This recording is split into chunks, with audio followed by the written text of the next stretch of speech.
And welcome in as West Delaware football is on the air from beautiful and historic Brown Field in Manchester, Iowa, where tonight it is the West Delaware Hawks and the Dubuque Wahlert Golden Eagles. And that sound you just heard, ladies and gentlemen, was a Huey helicopter flown during Vietnam, doing a flyover here at Brown Field. And if that doesn't give you goosebumps, you may not have a heartbeat right now. But we've got West Delaware, as along with Aaron Pleat and Bill Logan. This is Jamie Vasky. And Aaron, school's in session. Days are getting shorter. Leaves are changing. The weather is getting a little cooler, and that means one thing: it's the first week of high school football season. Yeah, and it's exciting, Jamie. You're absolutely right. School, football, the weather's getting a little cooler, and we're on the brink of another West Delaware Hawk football season in which the Hawks come in ranked in the top 10. The Hawks, it's pretty standard these days now, the Hawks coming in being ranked, and the Hawks got a lot of good players on their team this year. It should be an exciting year of Hawk football. Hard to talk, and I know with that going on. That's really cool, though. That is cool. Very cool. As Bill Logan, our third member of our broadcast team, as always, down on the sideline for the West Delaware Hawks. Bill, I think that's the first time that I've seen one of them here at Brown Field, and that's pretty cool. Oh, that's just awesome. Anybody didn't get a little emotional on that one, just doesn't have a heart. That's the way to start a football game right there, boys, I tell you. And these guys are just raring and tearing to go, and they can't wait to get out there and start knocking some heads at somebody else other than their own players. They are ready to go. And, of course, tonight's opponent, Dubuque Wahlert, always a team you can never take for granted here tonight, and the Hawks are going to have to be mindful of that here tonight. Yeah, they're going to have to do that. Wallert's going to be a affordable foe here for them, and good first game for them. And as you've seen with the schedule, it doesn't get any easier the next 3 weeks for non-district. But, the Hawks are going to find out a lot tonight and the next couple of weeks to find out exactly how good these guys can be, because there is a lot of potential on this team, boys. Absolutely. Bill, we'll talk to you throughout the game, buddy. All right, have a good one, guys. Bill Logan down on the West Delaware sideline tonight and every night for us here of West Delaware football here on KMCH. The Hawks will receive the opening kickoff to start off the 2018 season here. As the Hawks getting ready, and deep to receive for West Delaware is Joey Senni and Gavin Soppy. Kicking off for Dubuque Wahlert will be Cameron Haugen. And we are ready to go here with West Delaware football here tonight. As 12 minutes on the clock, and great work by West Delaware Athletics Director Matt Weiss today, as last night the scoreboard did not work for the freshman game, and he called the company right away this morning, and they were able to get it going for tonight's game. So the Hawks and Golden Eagles ready to go here. Week number 1 of the 2018 season is underway, and it is going to be Soppy, and he's going to go into the end zone, but they're going to let him come out with it. And Soppy's up the sideline. He's at the 30, 35, 40. He's got the kicker to beat, still on his feet. 35, 20, 15, 10. Gavin Soppy's going to be brought down at the 3-yard line. But a huge start for the Hawks here, as Gavin Soppy takes the Hawks all the way down to the 3-yard line. Well, sometimes when the ball gets kicked a little further, Jamie, it allows the kick team, or the return team, I should say, to set up the wedge, and they did that and just did a great job of opening up the hole. And Gavin just did a great job of finding it, and then he just went as hard as he could all the way down this near sideline. Just got tripped up at the Wahlert 2-yard line. So the Hawks with first and goal at the 2. So a great way to start it, and it looked to me like Soppy was in the end zone. We'll have to get confirmation of that on Bill. He was, but they let him come out, and fortunate break for the Hawks as Soppy returns it 99 yards as the Hawks come set. Nick Casey, pistol formation, hands off to Caleb Curley. He's into the end zone. A 1-yard touchdown, or 2-yard touchdown for Caleb Curley.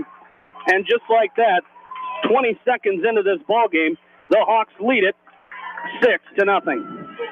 Well, special teams so far gets an A+ grade there if you're just going off that first play there. So nice job by the Hawks, and nice job of getting on the board here early in this first quarter. Well, the Hawks without their extra point kicker, Mitchell Mangold, they're going to run a swinging gate formation, and they don't even take a tee out, so I think it's pretty obvious the Hawks are not going to kick an extra point here. as Casey lines up, shotgun formation. Only one man next to him, that's Soppe. Casey's going to run it himself behind Soppe. He's going to go in for the two-point conversion. Nick Casey in for the two-point conversion, and 20 seconds in, the Hawks lead it and start this season off with an 8-0 lead. As we take a break, we will come back. You're listening to West Delaware football from KMCA Sports. Put a little South in your mouth at Rockin' 5K Barbecue Shack in Manchester. You can't go wrong with any of their melt-in-your-mouth menu options. Dine in or call ahead for carry-out. Book them today to cater your next event. Rockin' 5K Barbecue Shack in Manchester. This is Jamie Vaskey, the voice of the West Delaware Hawks, and I've had the chance to review the Good Neighbor Society's playbook, and I got to tell you, they are friends in your neighborhood, designing plays to get you home fast. If you need help getting back in the game, contact the Good Neighbor Society Rehab to Home team at 563-927-3907. The Edgewood Reminder is proud to support all the area teams in athletic action and appreciates their efforts in the classroom and during sports. Check out all the sports photos in each week's issue of the Edgewood Reminder. TriVet Associates is a mixed animal veterinary clinic with offices in Farley, Dyersville, and Holy Cross. Our 8 doctors serve the Dubuque, Manchester, Guttenberg, and Cascade areas and provide veterinary services to both large and small animals. For more information, find us on Facebook or visit our website, trivetinc.com. High-Tech Communications is your local service provider for telephone systems, fire detection, audio, video, security and surveillance systems, wiring, and more. High-Tech has decades of experience in the industry. Contact High-Tech at 563-927-4936, online at hightechcommunications.us. High-Tech Communications, changing your world with technology.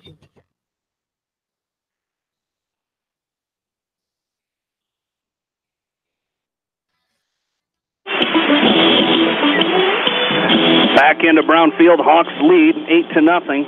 11:40 left to go in this first quarter. As the Hawks set to kick off, it will be Parker Ostrander doing the kicking duties for the Hawks as the ball fell off the tee, so Ostrander trying to get it set back up here. As the Hawks scoring on a one-score drive for the Hawks. I thought that was Parker Ostrander. That is actually Ben Ridenauer kicking off tonight. And it's going to be taken by one of the up men for the Dubuque Wahlert Golden Eagles, and he's got some room. As down the sideline is Isaac Ripley. He's got a few Hawks chasing him, and he's going to be brought down at the West Delaware, about the 42-yard line. So a nice return for Dubuque Wahlert, as Bryce Tucker was the Hawk that brought him down, but a nice return for the Golden Eagles. They'll start with it, 1st and 10. See where they place it. They might say he went out of bounds sooner than that, as they're going to say he went out at the West Delaware 49, but a good opening drive there for the Hawks, Aaron. Yeah, one play, 2 yards. Gavin Soppe set that up with the long kickoff return down to the Wahlert 2, and then Caleb Curley with the 2-yard touchdown run puts the Hawks up with the 2-point conversion, 8-0. So Bryce Osterberger, shotgun formation. He's going to throw to start. He's got his man out on the near sideline. He's going to break a couple tackles. The Hawks unable to bring him down. Finally bringing him down is Joe Burke, as catch made that time. It's Danny McDermott. He wasn't on your starting list, but he comes in as returns as their leading receiver from last year. Danny McDermott. Thank you, Aaron, as that is going to be good for a first down for Dubuque Wahlert, their first of the ball game, as they have it down to the West Delaware 38-yard line, as Osterberger will come set. Shotgun formation. Next to him is Isaac Ripley. 2 receivers each way as they go from right to left here. Osterberger will take the snap here, throws quick to the right side. It's caught out there, and breaking tackles again, and picking up about 6 or 7 is Drew Waters as he makes the catch. And a nice gain there. Ben Ridenauer on the stop. Drew Waters, no receiving yards last season, as Wallert's starting a lot of guys that don't have a lot of numbers from last year, so a relatively new team here. It'll be 2nd down and 3, 10:30 left to go in this first quarter. Hawks leading 8-0. Now I formation for the Golden Eagles. As Osterberger comes set, he's going to hand off to Ripley. He's going to bust out to the right side. He's got some running room as he's finally brought down out there. Gavin Soppe brings him down, but not before. Ripley picks up a Dubuque Wahlert first down at the West Delaware 26-yard line. So Wahlert having some luck here through the air and on the ground to start this ball game. We'll see if this Hawk defense can tighten up just a little bit. My guess is you're going to hear a lot of from the names of Ripley and McDermott. They come back. Ripley comes back as the leading rusher for the Wahlert Golden Eagles, and then McDermott as the leading receiver coming back. So, and then Osterberger coming back as the quarterback. So those three names you'll probably hear a lot tonight. Shotgun formation once again. They hand off to Ripley. A little read option there, and he swallowed up. Parker Ostrander got a hold of him first, and I believe it was Joe Burke who came and finished things up for the Hawks down there. So a 2-yard gain that time by Ripley, and it'll be second down and 8 for the Golden Eagles. 8-0. Hawks lead it here. 9:35 left to go in this first quarter. The Golden Eagles have it at the West Delaware 24-yard line. As Osterberger comes set, shotgun formation. One man next to him is Ripley, trips to the left, one man to the right in the slot. It's going to be a quick throw out to McDermott. He's trying to get to the edge and set the edge, but the Hawks do a great job as coming over and making the stop that time was Kyle Kelly. And a short gain there. They might have got a half a yard on that play, and it'll be third down, and well, they did not get anything. Third down and 8 for Dubuque Wahlert with 9 minutes left to play here in this first quarter. So just as we said, the Hawks defense had tightened it up. Ball still at the 24-yard line of West Delaware. This Hawk front line here, these 4 defensive linemen for the Hawks, pretty good, pretty experienced, and Wahlert probably knows that Osterberger's got to get the ball out of his hands fast or he's going to get chewed up pretty quick. They're going to go trips to the right this time. Osterberger takes the snap, fakes the handoff. He's going to try to run it. Now he's going to throw. And it's going to be picked off across the middle.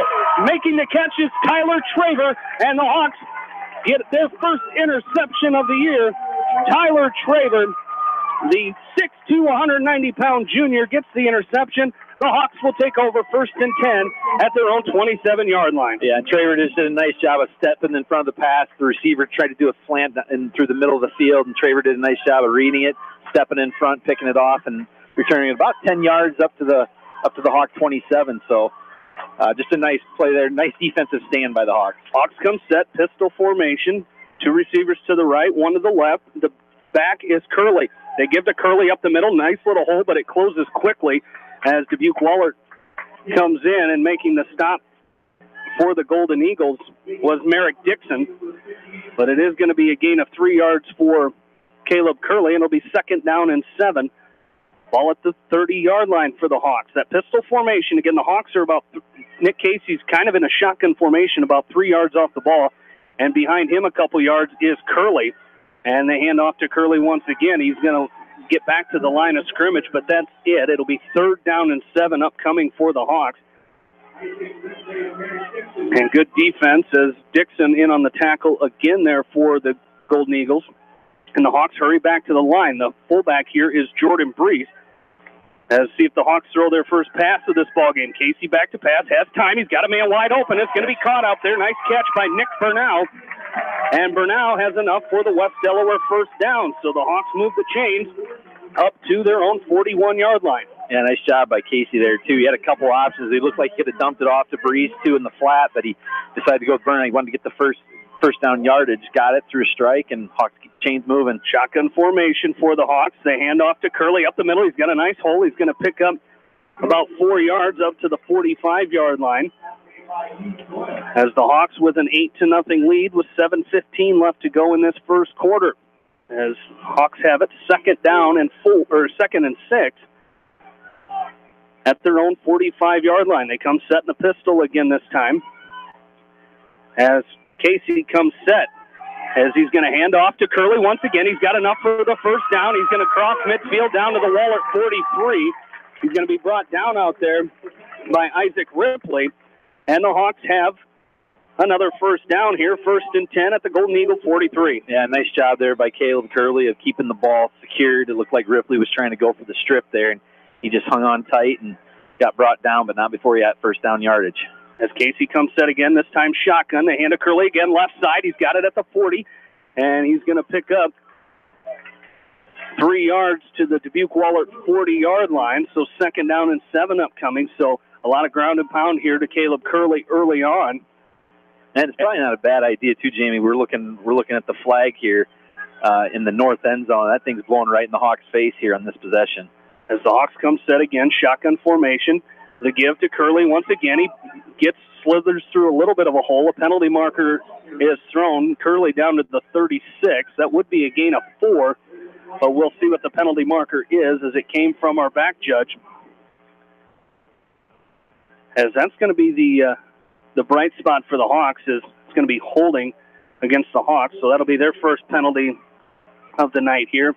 As the amount of depth the Hawks have in the receiving core, you talk about your guys that are back from last year, and Gavin Soppe, Logan Wynn, Mitchell Mangold, who we won't see tonight. He's still recovering from a knee surgery he had after the wrestling season. He did participate in the Silver Bowl last week, but he should be good to go next week. But then you throw in kids like Nick Bernau and who we just saw, Joey Sunny's out there as well. So you've got a good receiving core, and, of course, the sophomore Kyle Kelly in there as well. So the Hawks will have it now, 2nd and 16 at the Wahlert 49. As Casey looks to pass, he's going to tuck it and run.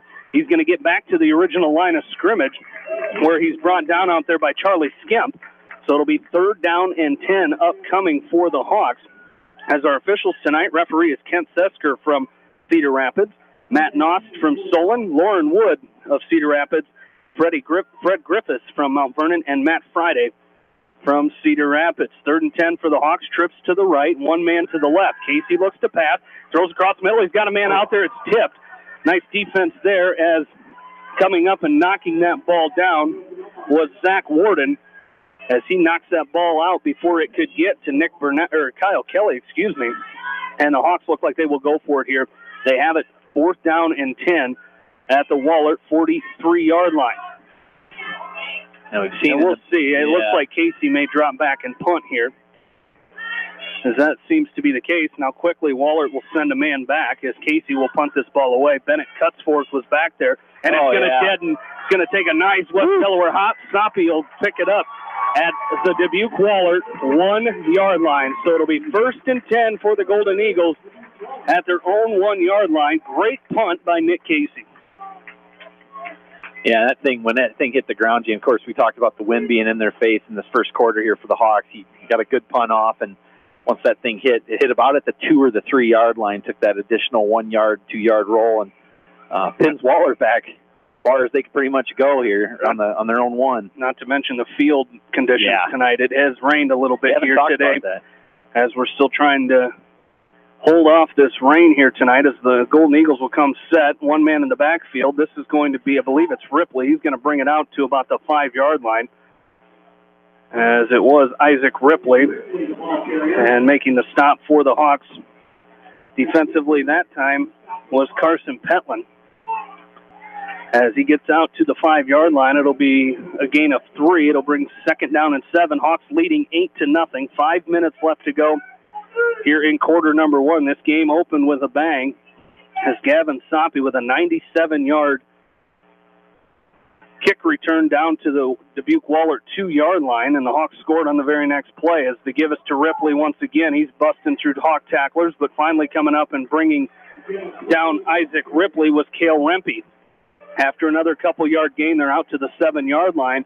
It'll be 3rd down and 6 upcoming for the Golden Eagles. The Hawks doing a great job defensively. That first drive for Wahlert, they were able to move it a little bit, but it looks like the Hawks are starting to settle in here a little bit, as Dubuque Wahlert will face another 3rd down here. Last 3rd down, the Hawks were able to come up with an interception, as they're going to hand off again up the middle, and he's swallowed up is Isaac Ripley, as coming up to make the stop for the Hawks. I believe that was Cale Rempe once again, and it'll be a gain of 2, and it'll be 4th down and 4 for Dubuque Wahlert. And they looks like they will punt it away here. And it was a good job there by that Hawk defense, Jamie, of utilizing the great field for the punt that from Nick Casey and getting a 3-and-out here against the Golden Eagles. As the punt is away, deep to receive is Joey Sunny and Tyler Traver. As a short punt, the Hawks will take over 1st and 10 at the Dubuque Wahlert 37-yard line. So good starting field position here for the Hawks. And they will have it 1st and 10. And don't forget, football fans, that this week's area online game of the week can be heard right now at our website, kmch.com, as tonight East Buchanan is in Delhi to take on Maquoketa Valley. John Swisher, Ryan Hauser have the call of that one right now on kmch.com. Pistol formation for the Hawks. They give to Curley on 1st and 10, and he's going to carry down to the 35-yard line. That'll be a gain of a couple there as Caleb Curley, the Hawks' leading rusher from last season, as he had 234 carries last year for 1,209 yards, 18 touchdowns, 5.2 yards per carry. As the Hawks will quickly come set, shotgun formation, 2 receivers to the right, 1 to the left. Casey is going to run a design run. He's going to take a cut. He's got it at the 30. He's going to go down at about the 26-yard line, which will be a gain of 9 yards for the Hawks there, and that will be good enough for a West Delaware first down. They're second on the ground here in this first quarter, and it'll be 1st and 10 at the Dubuque Wahlert 26-yard line. Yeah, nice job there by Nick Casey. He's kind of like the read option there a little bit. He pulled the ball back and just followed his blockers around this near side here. And that right side of the line did a good job of just creating a little space for him and pushing forward for the first down. They actually put it at the 25, so gain of 10 by Casey there. They give to Curley here on 1st and 10. He's pushing forward. He's down to the 20. Still getting a nice little shove from his offensive line, as coming up and making the stop for the Golden Eagles is Charlie Skemp, as the Hawks lead this game 8-0 with 2:20 left to go in the first quarter. So a very quick first quarter so far here for the Hawks, as Casey comes set, shotgun formation, and a handoff to Curley once again. He goes up the middle, but stops and goes left. He's going to bring it down to about the 16. So gain of 4 there, and the Hawks will face a 3rd down and 1. And I like how the Hawks are doing. They know you got to rely on the ground game. With the wind blowing in your face, they're doing a great job of running. Well, and they know that they can, if they had to, they can sub guys in. I don't think Wallert's numbers are as high. The Hawks know that they got depth in there, and they're trying to develop this ground game because they know they're going to need it as the season rolls on. As Casey, another design run, he's got to get up the field. He does. He's going to bring it down to about the 12-yard line. He's going to be brought down out there by Zach Warden, but it will be good for a West Delaware first down. And the Hawks move the chains once again. They have it 1st and 10 at the Wahlert 12.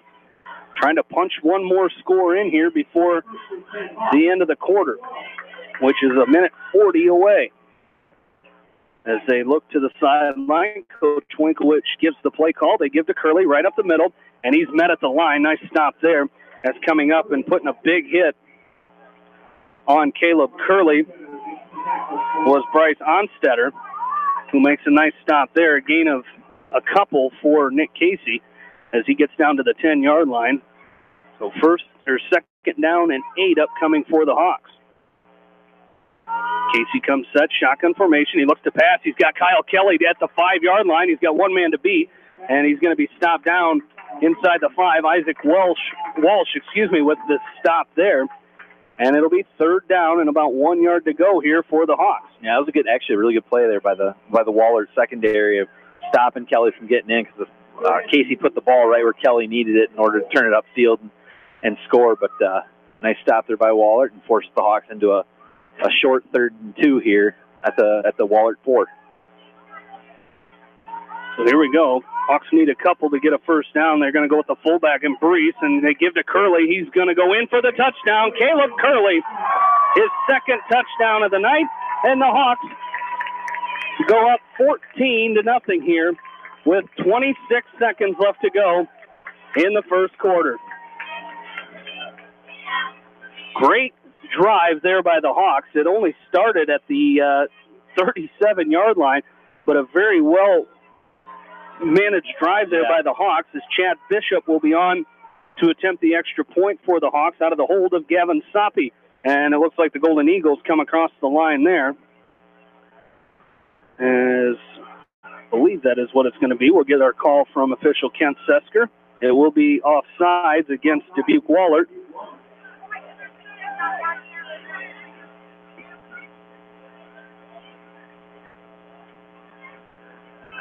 As they're going to keep it right where it's at. I believe, did they enforce that on the kickoff then?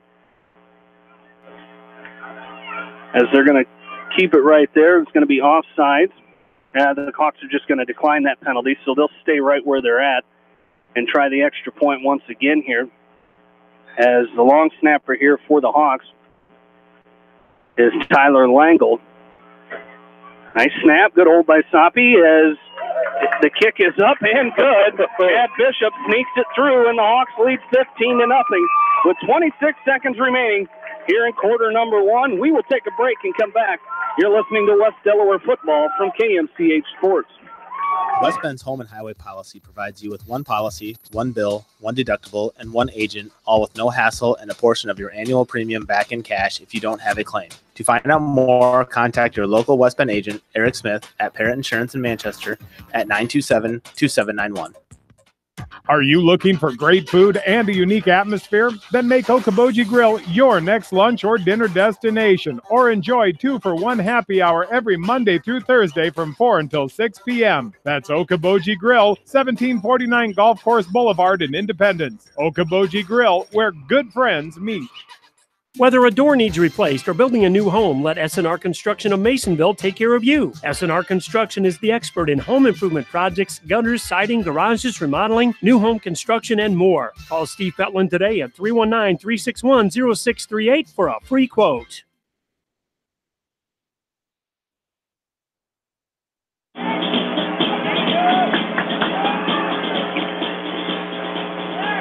Back into Brown Field, Hawks lead 15-0. 26 seconds left to go here in quarter number one. As the Hawks will kick off after that touchdown run by Caleb Curley, going right behind Jordan Brees. As kicking off for the Hawks will be Ben Ridenauer. And the kick is away. It's going to be taken by... This one's going to be taken by Drew Waters. He's up the sideline. It's going to be brought down by Joe Burke at the Wahlert 37-yard line, and that's where the 38-yard line, and that's where the Golden Eagles will take over 1st and 10. That touchdown drive, Jamie, by the Hawks, 8 plays, 37 yards, a pretty efficient drive, as you talked about. 3 minutes and 7 seconds off the clock with the extra point. Puts the Hawks up 15-0 with 21 seconds to go here in this first quarter. So here we go. Wahlert coming out once again. 1st and 10. 4 wide receivers, 2 each way for Bryce Osterberger. He was their starting quarterback last season as he comes set in the shotgun. High snap, he handles it. He's going to hand it off up the middle as he hands this one and stopped immediately as it was Jake Brocious as Matt Wickman comes in and makes the stop for the Hawks. Right. Loss of a yard for the Golden Eagles at the 37 now, and it looks like that will do it for our first quarter. Hawks lead 15-0. We will take a break and come back. You're listening to West Delaware football from KMCH Sports. Whether it's an orthopedic, sports, or occupational injury you are suffering from, Regional Medical Center Therapy Services has you covered. With a customized treatment program, Regional Medical Center Therapy Services can get you back on track in the active game of life. Regional Medical Center, excellence in healthcare, close to home. Leonard Muller Funeral Home and Crematory wishes all the best to the athletes and appreciates their hard work and scholastic efforts throughout the year. For personal, caring service, Leonard Muller Funeral Home and Crematory in Manchester, Edgewood, and Strawberry Points. Hey KMCH listeners, GMB is proud to support our area athletes and help bring the sport to you. The GMB Bank team reminds you whatever your financial goals, we're here to help you reach them. Stop by our Manchester location or visit us online at gnbbank.com. Member FDIC. Going above and beyond is a standard of care at Above and Beyond Home Health and Hospice Care. Their compassionate staff care deeply about the comfort of their patients. A nurse is available 24 hours a day, 7 days a week. Above and Beyond Healthcare, the more they care, the more beautiful life becomes. Proudly serving Jones, Jackson, Johnson, Lynn, Clayton, and Delaware counties.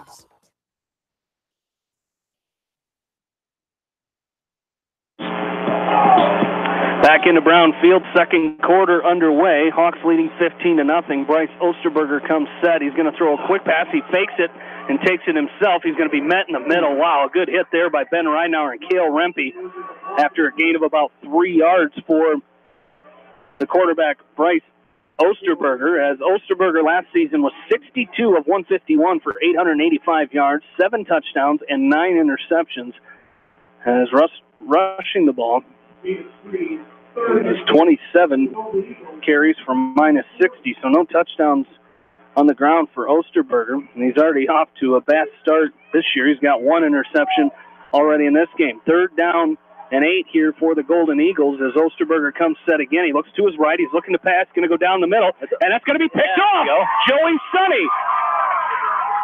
And I don't want to take credit for that one, but I just mentioned the interceptions, and there's Joey Sonny with the Hawks' 2nd interception of the game, and the Hawks will take over 1st and 10 at their own 37-yard line. Well, Sonny did a nice job there, Jamie, of playing center field, just kind of reading the eyes of Osterberger and stepping in front of that and picking it off. So, like you said, Hawks' 2nd interception tonight already, and we're just starting the 2nd quarter. So, all things are looking good there for that Hawks secondary right now. 15-0 Hawks lead, 11:10 left to go, 2nd quarter. Casey comes set, 4 wide receivers.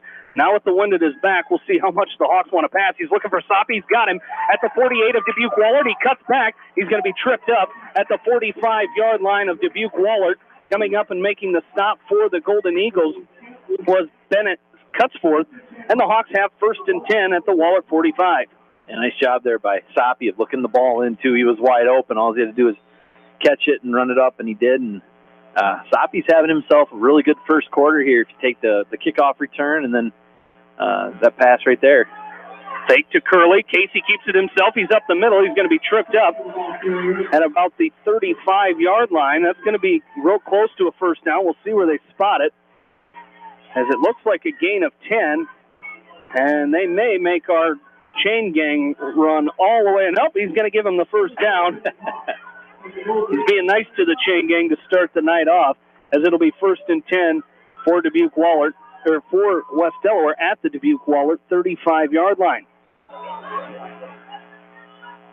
As Casey comes set once again, shotgun formation, 4 receivers. They hand off to Curley, right side this time, and he's going to gain a couple yards down to about the 33-yard line, where he stopped up there, as Bryce Onstetter makes the stop for Dubuque Wahlert. Don't forget, you can join me tomorrow morning at 9 for the Coaches Corner as I talk with area football coaches and get their thoughts on tonight's games. That's the Coaches Corner, Saturday mornings at 9, only on Mix 94.7 KMCH. Shotgun formation again for the Hawks, 2nd down and 8.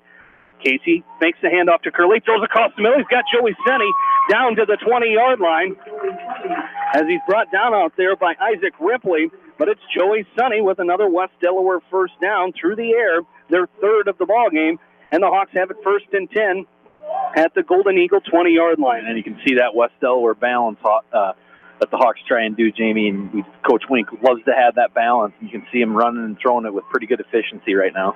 Casey looks to pass, a little bubble screen to the inside. It's going to be caught out there by Bernal, and he fumbles it, and it's going to be picked up by Dubuque Wahlert. As coming up, as I believe that was going to be Charlie Skemp with the fumble recovery. As make sure, or excuse me, that was Sam Leckie on the catch.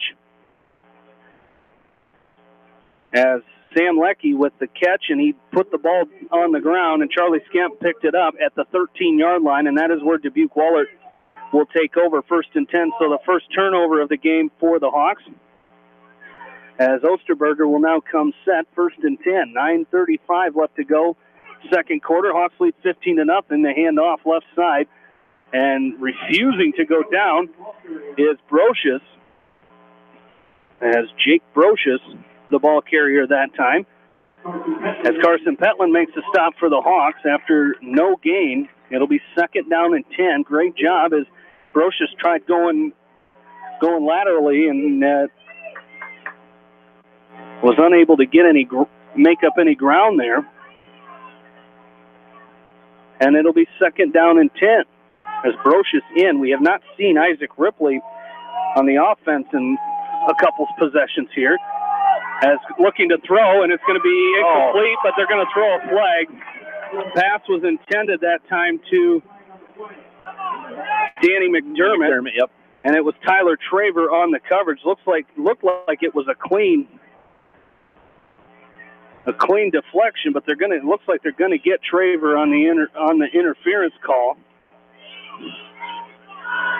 And that will be... Oh, man. The only thing I saw on that, Jamie, was he might have had a hand on McDermott's back when they went up for it. That was the only thing I could see, but... Second penalty. Coach Wink doesn't like it, I can tell you that. Second penalty of the game for the Hawks here is it looks like there may be a light mist out. Nobody's covering up yet, as I thought I felt a little bit coming into the booth here, but it'll be 1st and 10 for Dubuque Wahlert.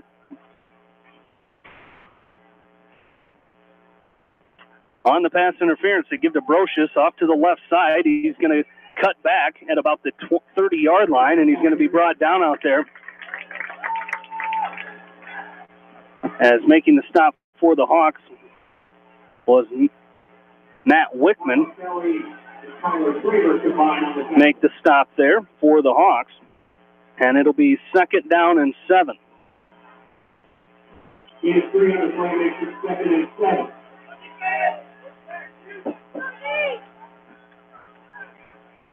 Second down and 7, looking to pass, rolling to his right is Osterberger. He's going to throw it up in the air, and it's going to overshoot everybody. Looking for Danny McDermott. Joey Sonny on the coverage for the Hawks. And that'll bring up 3rd down and 7. Dubuque Wahlert has it at their own 31-yard line. Yeah, good defense there by Sonny. He was with McDermott step by step there, and you got to be impressed, Jamie, early on here. Osterberger is a returning starter on the Wahlert football team, and as we know, football quarterback is obviously a key position, but the Hawk defense has done a good job kind of keeping him in check. 3rd and 7. Osterberger comes set. He drops back, straight back. He's looking across the middle into traffic, and it's going to be intercepted.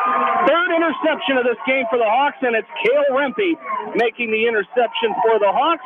And they will take over 1st and 10 at the inside the Dubuque Wahlert 35-yard line at the 34.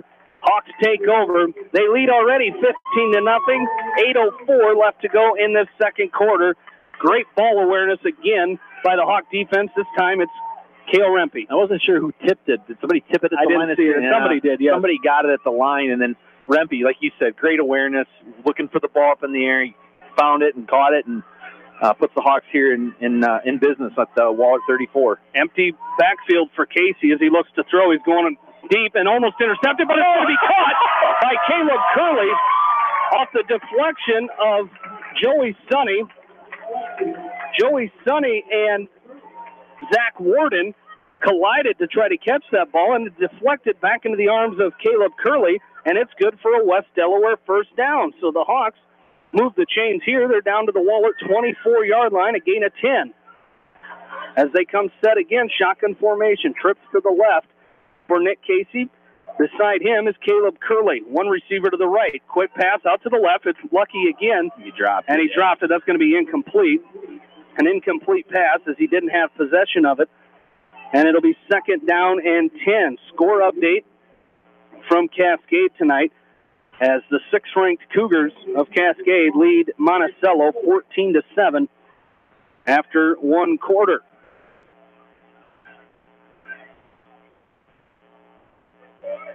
As the Hawks will come set here and face the 2nd down and 10 at the Wahlert 24. Casey, shotgun formation. They fake to Curley. He keeps it himself. A little read option. He's down to the 20, and he's going to be wrapped up. Isaac Ripley's going to wrap him up, but Nick Casey's going to push forward for about 5 more yards after he was initially wrapped up. And I believe it's going to be a gain of about 9 yards for Nick Casey. And it'll be 3rd down and 1 here for the Hawks at the Wahlert 15. Yeah, Nick did a nice job of reading the linemen, and had he handed it off to Curley on that read option, Curley would have gotten swallowed up for about a 2-yard loss. So nice job by Nick of keeping it and picking up 9. Shotgun again. The Hawks will throw as Casey rolls to his right. He's throwing into the end zone and in and out of the hands as Gavin Soppe can't come up with that one. And it'll be 4th and 1. And I think in that situation, Aaron, the Hawks going for it, knowing that they will go for it here on 4th down as they're in 4-down territory. They only need a yard for the 1st down here. So we'll see what the Hawks come out with. Even if you just did a direct snap to Nick Casey or you read option to Curley and you go behind that big number 77, Mitchell Krogman, 6'6", 307. As they come set and they get Wahlert to jump off sides. That'll do it, too. That'll do it. As the Hawks will get a penalty or a first down via the penalty of offsides. First penalty of the game by Dubuque Wahlert. And now the Hawks will come out with a different formation here. As coming in, we believe in a gentler, simpler way of doing business. As the Hawks will send out Nick Burnell and Jordan Brees. As there's 7:07 left to go in this second quarter, Hawks leading 15-0. As they come set, they got the fullback Brees in there. The deep man is Caleb Curley. Pistol formation, they give to Curley. Up the middle, he gets a hole, and he's going to be wrapped up. As Zach Warden will make the stop as down to the 5-yard line, as it was first and goal there. Gets 6. They're down to the 4. It'll be second down and goal from the 4-yard line for the Hawks here, as again, Brees right behind the right guard, Mitchell Krogman. So that's a lot of muscle coming at you. They're going to run right behind him, and Curley into the end zone for the Hawk touchdown. Caleb Curley in for the Hawk touchdown, and the Hawks with that go up 21-0 with 6:40 left to go in this second quarter. And just smash mouth football, run it right up the gut there and follow that big offensive line, and Curley did that and kind of leaped over one of his linemen and just plunged right into the end zone for his third touchdown tonight. As Chad Bishop on for the extra point here. The kick is up. It is through. Hawks lead 22-0 with 6:40 left to go here in quarter number 2. We will take a break and come back. You're listening to West Delaware football from KMCH Sports. At Tauke Motors, we believe in a gentler, simpler way of doing business. Check out our large selection of new and pre-owned vehicles, as well as great incentives at Tauke Motors. If you are looking for a new pre-owned vehicle or service on your current vehicle, come to Tauke Motors, Chevrolet, Chrysler, Dodge, Jeep, and Ram on 9th Street in Dyersville. At Dubuque Community Credit Union, we know debt happens. A debt checkup from Dubuque ensures it's not costing you more than it should. With historic low interest rates, now is the time to bring your loans to Dubuque. Contact us at 563-927-6187 or visit dubuque.com. The Manchester Press is your community newspaper. Check out the sports section for game stats and photos of area players and game highlights. The Manchester Press, serving the area for over 130 years. Hurry down to Rio Blanco Mexican Restaurant in Manchester today. Enjoy the best margarita around on their patio facing the Whitewater Park. Rio Blanco features daily specials and a kids menu too. There's something for everyone at Rio Blanco Mexican Restaurant in Manchester.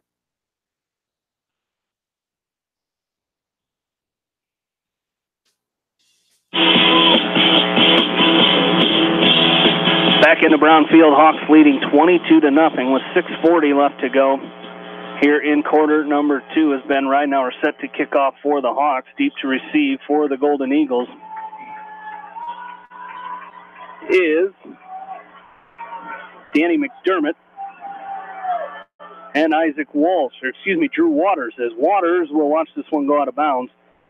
And that'll be a penalty on the Hawks. And Dubuque Wahlert will start with it, 1st and 10 at their own 35. Now, last touchdown drive, Jamie, by the Hawks, 6 plays, 35 yards, took 1 minute and 24 seconds off the clock. Caleb Curley with his second 2-yard touchdown run, his third overall, puts the Hawks up now with the extra point, 22-0 with 6 minutes and 40 seconds to go here in the second quarter. The Hawks defense with 3 interceptions so far in this ball game. By three different players. Too, yeah. I believe it was Tyler Traver, Joey Sonny, and Cale Rempe were the 3 interception recipients for the Hawks. Shotgun formation for Dubuque Wahlert as they have it at their own 35, 1st and 10. Hawks leading 22-0, 6:40 left to go. They hand off to the right side as Jordan Brees and Cody Wenger on the stop. Jake Brocious on the carry for the Golden Eagles. And Wenger made the. I mean, Wenger. Brees. Yeah. Jordan did a great job there of sealing off that edge there and allowed Wenger to get it. It was a great play by Jordan Brees of forcing the ball carrier back in the middle. 4 wide receivers, shotgun formation for Bryce Osterberger. Has not had a good start to this game. They hand off to Brocious left side. He's trying to get to the edge, and he gets there. Ball comes out, but it's going to go out of bounds, as I believe it was Kelly on the pursuit for the Hawks. It was, as Kelly runs him out of bounds. It'll be 3rd down. See where they mark him down. They're going to give him 6. Gain of 6 there, as it was 2nd down and 12. So it'll be 11, excuse me. It'll be 3rd down and 5 here for Dubuque Wahlert, as they have it at their own 40-yard line. Osterberger comes set once again. 4 wide receivers passing down here for the Golden Eagles. They go quick to the left side and swallowed over there as it's caught. It was Kyle Kelly on the stop, and Kelly is down after making that stop. It was caught out there. It was caught out there by Tommy King was the catch. And Kelly right away, right when he went down after making that catch, he stayed down like he was in some pain immediately. Yeah.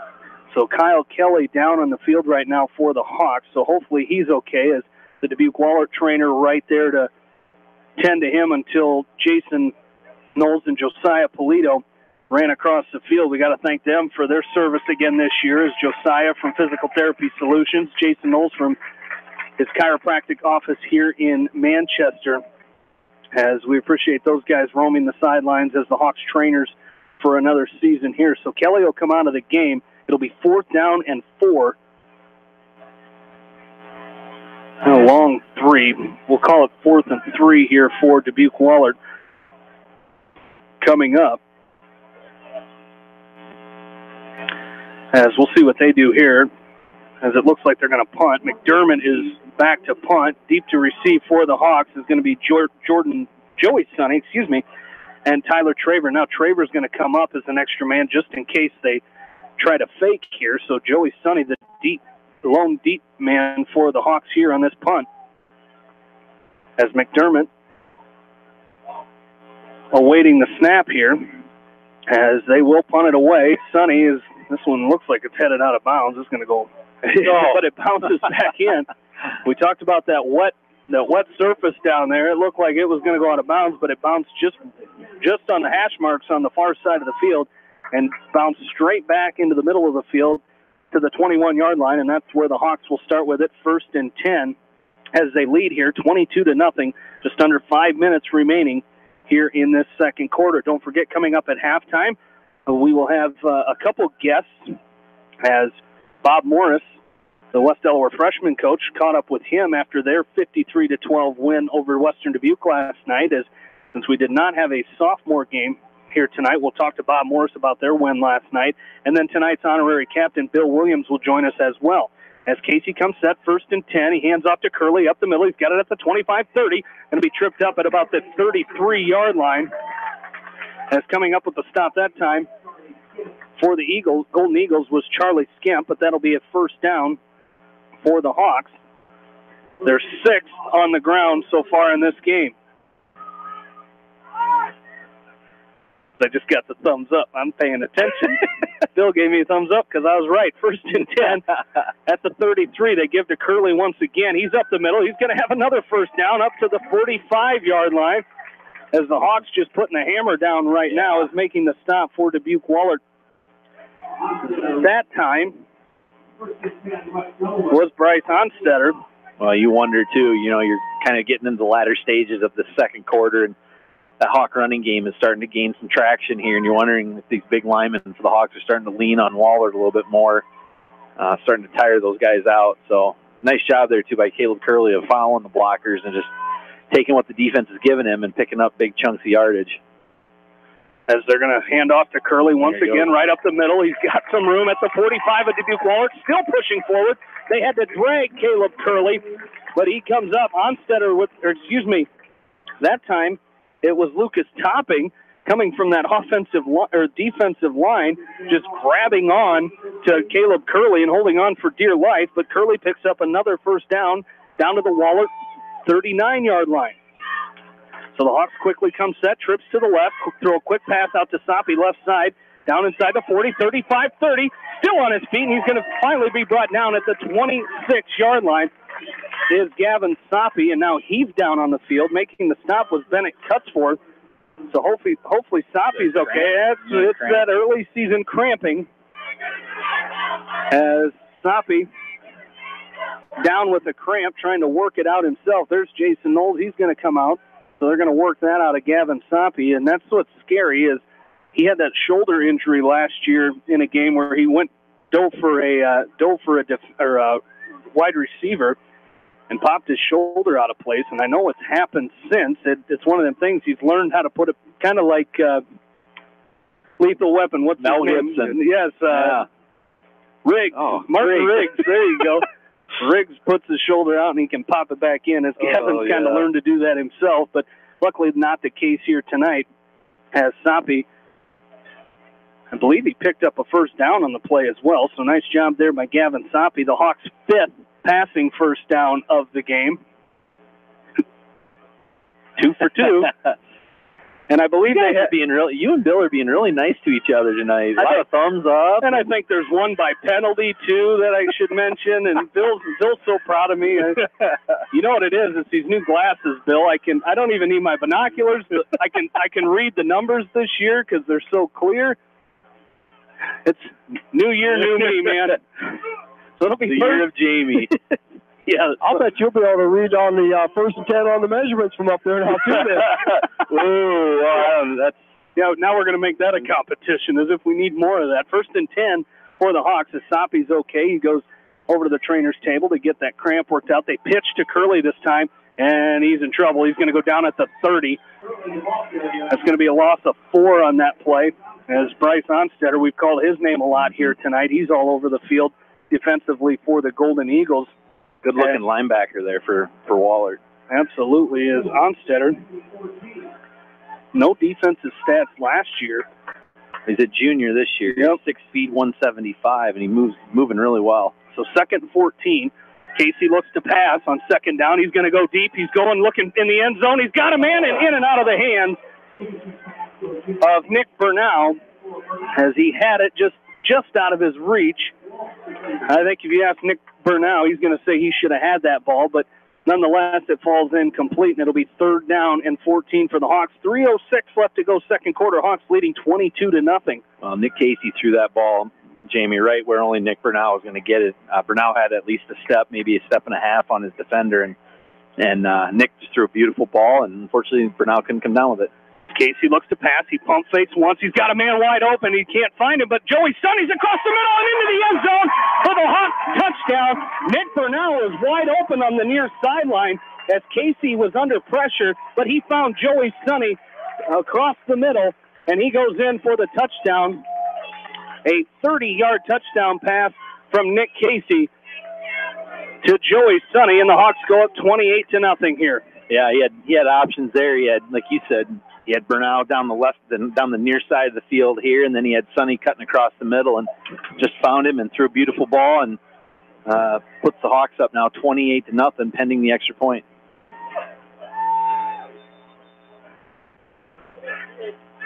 So 28-0, and now Chad Bishop on for the extra point out of the hold. I didn't see who the new holder was, as they just get it down and it's not going to make it. As the Hawks, the extra point is no good, but the Hawks lead 28-0 with 2:59 left to go before half. And with that, we'll take a break and come right back.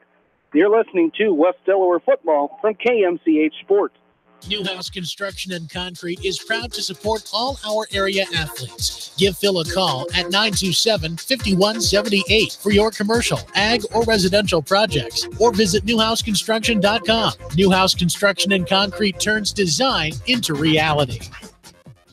No one can win a game by themselves. At F&M Bank, our team works together to achieve the ultimate goal, exceeding client expectations. F&M Bank is a proud supporter of all local sports teams. F&M Bank, the right choice in Manchester, Cedar Rapids, Anamosa, and Monticello. Member FDIC. Just like you take pride in your vehicle, we take pride in the service work we provide. This is John from Georgian Auto in Manchester. Whether it's routine maintenance or major repairs, we'll take care of your car and get it back on the road. Georgian Auto in Manchester, where complete automotive service and repair is our complete focus. For all your general contracting needs, turn to the professionals at Lucky Building Service in Manchester. For commercial, remodeling, and building and new home construction, call the experts, Lucky Building Service in Manchester, 563-927-5677.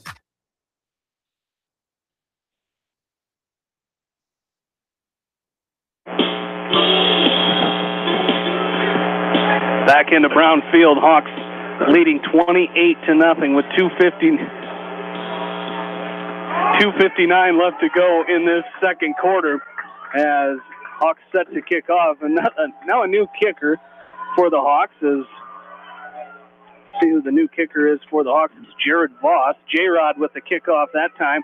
This is going to be Waters with the return for the Golden Eagles. Nice little return there. Excuse me, that was Danny McDermott. He's going to be knocked out at the 37 of Dubuque Wahlert. Brody Todden on the stop for Dubuque, or for the Hawks. That touchdown drive, Jamie, by the Hawks, 7 plays, 79 yards, took 1 minute and 59 seconds off the clock. Nick Casey to Joey Sonny with the 30-yard touchdown pass. The Hawks did miss the extra point, but the Hawks, with 2:51 to go here in the second quarter, lead the Wahlert Golden Eagles 28-0.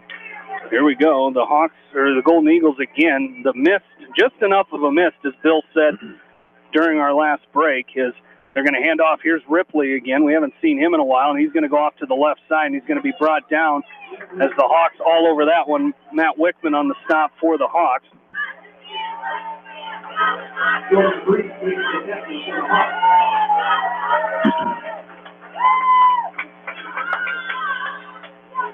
Just don't forget, a lot coming up at halftime. We got Bob Morris, West Delaware freshman coach, as well as our tonight's honorary captain, Bill Williams.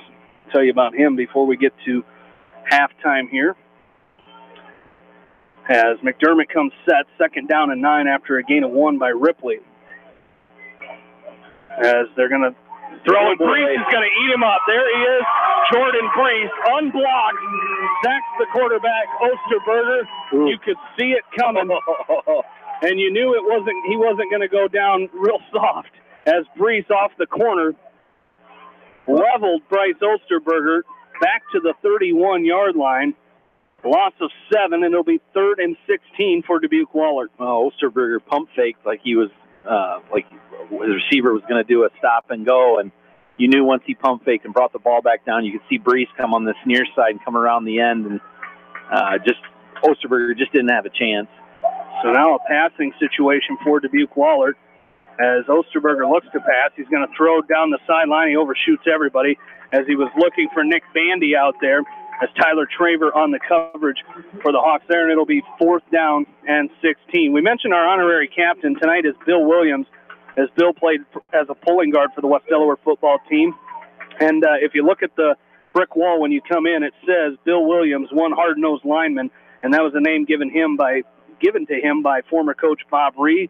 As Bill graduated from West Delaware in 1964, and in 1965 he joined the Marine Corps, served 16 months in Vietnam, and he mentioned to me he was in the North Vietnam DMV, the demilitarized zone, or DMZ, excuse me, as this one's going to be a fair catch out here by Tyler Traver, and the Hawks will start 1st and 10, their own 39. So one of the big fighting areas during the Vietnam War, as Bill has owned and operated his own electrical company, WW Electric, for the last 44 years, and just till a couple years ago, he and Tom Amtower had not missed only about 5 games, home and away, since they started going to West Delaware games in 1992. As you'll hear from Bill Williams here at halftime, one hard-nosed lineman, as we mentioned. And I've heard the legend of Bill Williams playing football and how tough he was playing, and didn't really take any crap from anybody in his playing days. But the Hawks start 1st and 10, 1:11 left to go in the first half. They lead it 28-0, and now a penalty. We'll see what it is, as our official talking to our referee, Kent Sesker,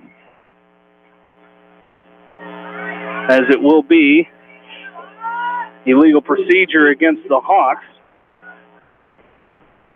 And if I'm not mistaken, that is the Hawks' 4th penalty of the ballgame.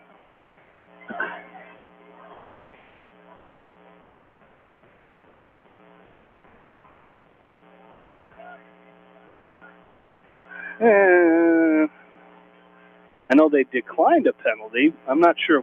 I don't remember Wahlert declining a penalty. As now another penalty marker is down. I'm sure I'll get scolded when he gets a break. As now another illegal procedure against the Hawks as they're going to back it up again.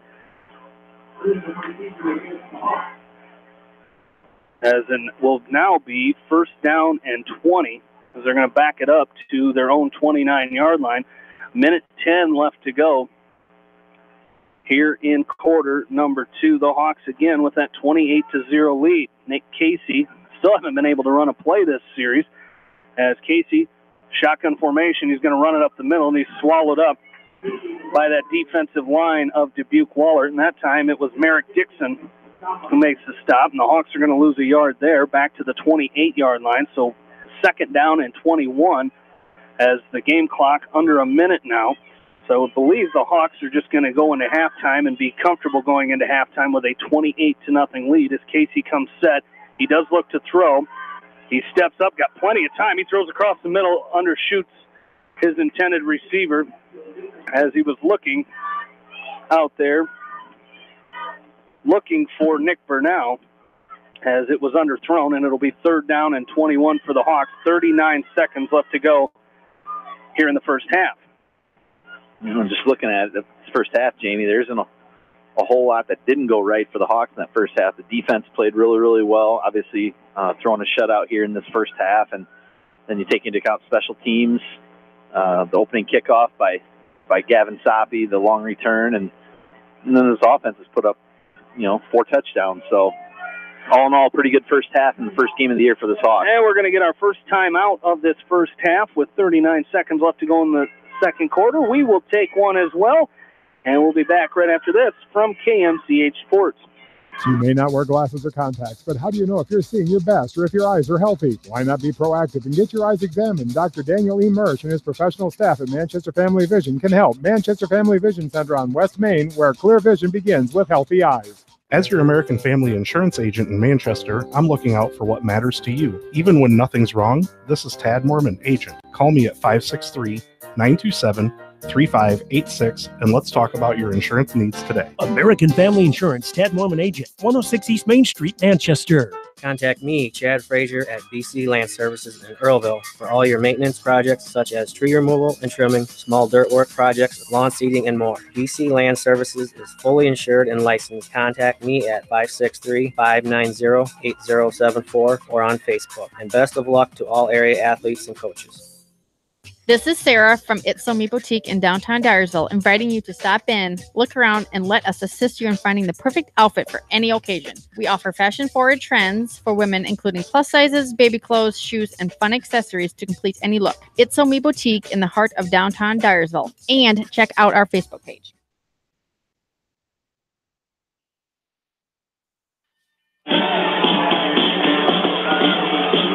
And Nick Casey's pass on 3rd down and 21 is going to be intercepted by Bennett Cutsforth as they will take over. Dubuque Wahlert will take over at the West Delaware 40-yard line. 35 seconds left to go. So the Hawks leading this game 28-0, just 35 seconds left to go in this ball game.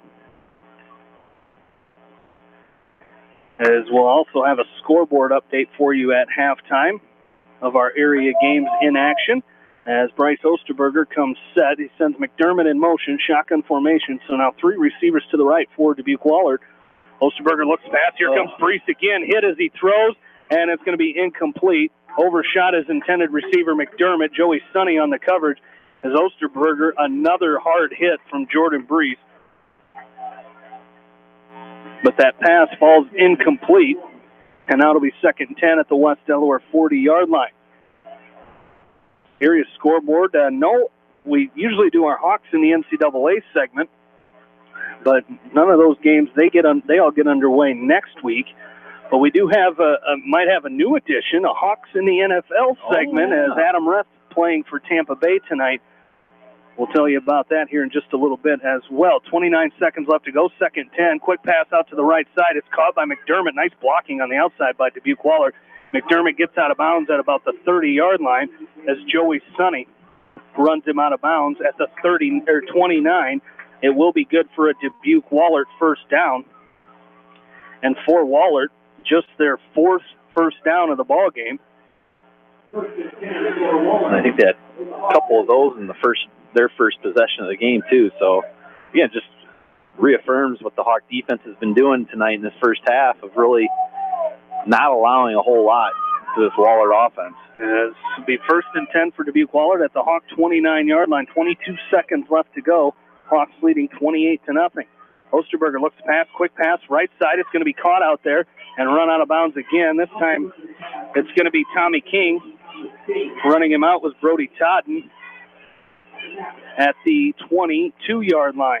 So a gain of 7 yards there. It'll bring up second down and 3 for the Golden Eagles. So putting a little drive together here at the end of this first half. Just 17 seconds left here. 5 seconds run off the clock on that play. As they huddle up here, as the coach Travis Zajac hollering to hurry up on that far sideline. As Osterberger looks to pass, he's got a man wide open. It's going to be caught out there and finally run out of bounds by Tyler Kelly.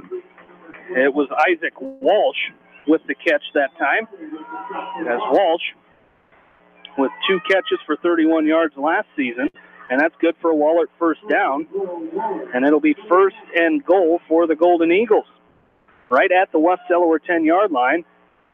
And I think Coach Coates wants a timeout, so the Hawks will take one. Their second of this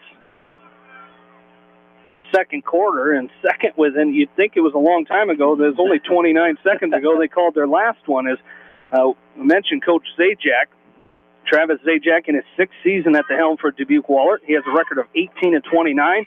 He led the Golden Eagles to the playoffs in 2014 and 2015. He played college football for Mount Scenario College in Ladysmith, Wisconsin, before joining the University of Dubuque coaching staff, where he was from 2001 to 2008. He's an assistant at Wahlert in 2009 and 2010, and went back to UD for 2 seasons before becoming the head coach in 2013. And for West Delaware, Doug Winkowicz in his 24th year as a head coach with a 155-79 overall record. His 15th year at West Delaware, where he has won 16-37. He's led the Hawks to 11 playoff appearances and a runner-up finish in 2005. 9 years at Garner Hayfield before coming to West Delaware. He's a graduate of Allison High School and Westmar College in Lamar. The Hawks off of a playoff run last year, state quarterfinal run, 8-3 season, trying to stop Dubuque Wahlert here on first and goal from the 10-yard line. 10 seconds left to go. Osterberger looking into the end zone. He's got a man wide open. It's caught by Nick Bandy in the end zone. So the Wahlert Golden Eagles get on the board here with just 5 seconds left to go in this first half. And the score now 28-6. And just a nice thrown ball there by Osterberger to Bandy to get the Golden Eagles on the scoreboard here late in this second period there. So, as believe this is Cameron Haugen on for the extra point. It is, and his kick is up and good. Dubuque Wahlert on the board, 28-7 with 5 seconds left to go here in this first half. We'll take a break and come back. You're listening to West Delaware football from KMCH Sports. Edgewood Feed Mill Construction is a general contractor and will assist you with the construction of your livestock facility start to finish. For more information on Edgewood Feed Mill Construction, contact Steve Harris at 563-920-7835. Hello, this is Fred Smock from Dunlap Motors in Independence. We are proud to support local school programs. So if you are looking for a new Chevy, Buick, or certified used car or truck, or just want to stop and say hi, stop in. That's Dunlap Motors in downtown Independence. Clayton Drug supports all the area athletes and coaches on a successful season. Stop in and visit with one of their pharmacists today and be sure to check out their large selection of home decor and gift items. Clayton Drug in Strawberry Point, a local pharmacy you can trust. For the best selection of Chevy, Buick, and GMCs in the area, see Bob Stephen Motors in Manchester. We offer straightforward pricing and carry a low overhead, so we can pass those savings on to you. We also take care of you after the sale and offer a state-of-the-art service department with ASE trained technicians. For a full list of our inventory, visit us on the web at bobstephenmotors.com.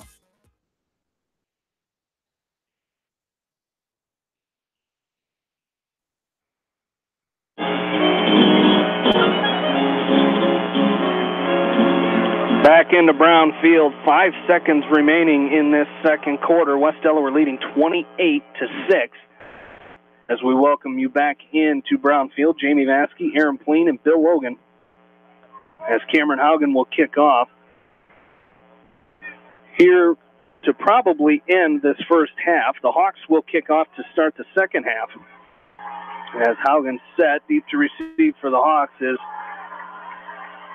Traver and Sonny. As it's going to be a low kick picked up by Traver. That was as it falls on the ground, and we'll see Traver came up with it. I think the Hawks might have recovered it. The Hawks did get on it. It was Cale Rempe, I believe, who came up with it. The other deep man for the Hawks was Cale Meyer, and that's going to do it for our first half. Hawks lead 28-7 as we go to halftime. Bob Morris, the West Delaware freshman coach, and our honorary captain tonight, Bill Williams, will be my guest at halftime. So we'll take a break and come back with those right after this. You're listening to West Delaware Football on Mix 94.7 KMCH. When it comes to financial planning, most financial companies focus on your income. At Northwestern Mutual, we focus on your outcome. It takes the right financial partner who cares as much about your future as you do, building a financial plan to meet your life's priorities and helping you achieve the financial security you're after. Focus on your financial outcome with Northwestern Mutual. Contact me, Mitch Payton, or Matt Schulte today. You and Northwestern Mutual, stronger together. American Trust and Savings Bank wishes all area athletes and coaching staff continued success. American Trust and Savings Bank with locations in Dyersville, Farley, Dubuque, and Des Moines. Simply better banking. Check them out at americantrust.com. Member FDIC, equal housing lender. Sight and good vision is very easy to take for granted until it is taken away. Advanced Eye Care Associates of Eastern Iowa is here to help you. Advanced Eye Care Associates of Eastern Iowa, located at 225 West Main Street in Manchester and 1113 West 3rd Street in Vinton. This is Phil from Gateway Appliance in Manchester. When you need service, call us. If it's time for a new appliance, we have the selection you're looking for. Gateway Appliance Sales and Service, 111 West Main Street in Manchester. Or find us online at gateway.biz. That's G, the number 8, WAY.biz, and on Facebook. Delhi Lumber has products for every home and every budget. Delhi Lumber carries Midland doors, which are one of the best values around. You can see Midland doors today or call Delhi Lumber at 563-922-2404 for more information. Your Midland overhead door dealer, Delhi Lumber. Big town quality with small town service. This is Dr. Tim Collier from Dental Associates of Manchester. We take pride in the environment we provide our patients with a caring attitude and unsurpassed comfort. For the kind, compassionate, and competent dental care you deserve, call us at 927-GRIN. Dental Associates of Manchester, creating healthy smiles for life. Jay's Auto Supercenter in Manchester has quality pre-owned vehicles, great financing options, a full-service department, body shop, and detail department. See their full line of vehicles online at jsautosales.net. That's Jay's Auto. Customer satisfaction is their #1 priority. Jay's Auto!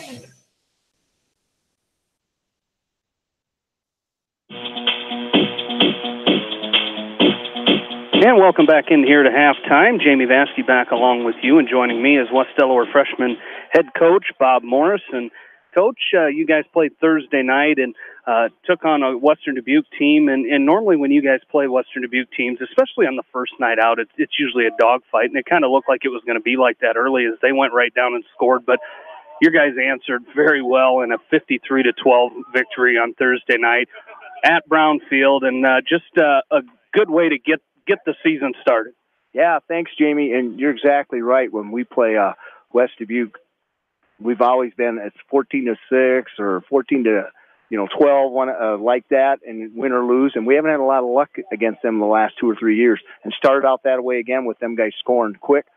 But we talked about the kids, and this group hadn't been scored on, and we said, those things happen. It's a little different game now. So you want to just stay the course and believe in what we're doing. And then once we got the offense rolling, and once we Coach Warden does a great job of that offensive line. And once we figured out where the tackles were and what was going on with the linebackers, we got some stuff that we could do. And the kids just work extremely hard. There's only 16 that could play tonight, and rotation on all sides, so everybody plays. So they're excited, and they're certainly on page with what we're doing. And we're excited to get out of here with a victory on opening night on Brown Field. Well, you kind of segued into my next question about the small number, but I tell you what, those kids hit hard. And that's a mean group of football players you've got, and there was some hard hitting, and for a freshman game, that was pretty impressive. Seeing the hard hitting and just the hard runs, and the great defense you guys had. Just for a small group of players, they really play hard. Well, and they trust each other, and that's Hawk football. And Coach Engel works with them at 8th grade, and he constantly talks to them about staying fit, and in the weight room with Coach Voss, and they do those things and just come out to play. And a lot of those guys, anytime we have a lot of wrestlers, there's some gritty kids there, and they know what hard work is. And certainly Hawk football, all through our programs, we talk about hitting and staying tough and doing it the right way. Keep your head up, see what you're hitting. I couldn't be prouder of the kids, how we played multiple positions and keep working them in. And then it's just talk to each other and do what we need to do. Well, defensively, besides that first score at the beginning and then one in the second quarter there, just good ball hawks on defense as well. I think I saw 2 or 3 interceptions. I'm not sure what the final tally was there, but they just did it. You guys did a great job defensively, just knowing and having that field awareness, knowing where the ball is at, and that's you guys really did a great job. Yeah, and I think Coach Warden works with the defense, and we talk about that. Anytime we have the ball, they can't score if we take care of it.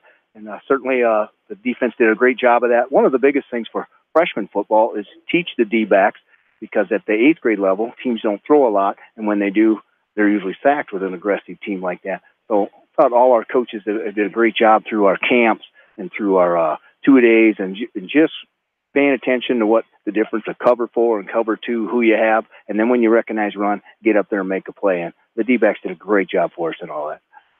Well, next Thursday, you guys play right here again on Brown Field, taking on Marion. And anytime you play the Marion Indians, you've got to get ready for a football game, no matter what age group you're playing. 7th, 8th grade, and any high school level, you've got to be ready to play. And just another test for you guys. Yeah, Marion has a great offense where they run about everything, and usually some trickeration. They've got all of them in, the halfback pass, the double pass, the hook and ladder, and we've seen that last year and hurt us. So we'll cover those things, but mainly Coach Warden will pick out 4 or 5 plays that he needs to stop, and offensively I'll have a pretty good idea of where I want to attack, because we see them guys every week. And most of the time Marion and us is just a good freshman game like tonight, and sometimes we don't run into that with a small number. So we certainly like that challenge, and we'll be ready for that. Well, Coach, I appreciate you joining me here tonight, and best of luck next week against Marion. Right on. Thanks, Jamie. We're excited, and another game, so we'll go get them. As West Delaware freshman head coach Bob Morris here at halftime. We'll be back with more right after this from KMCH Sports.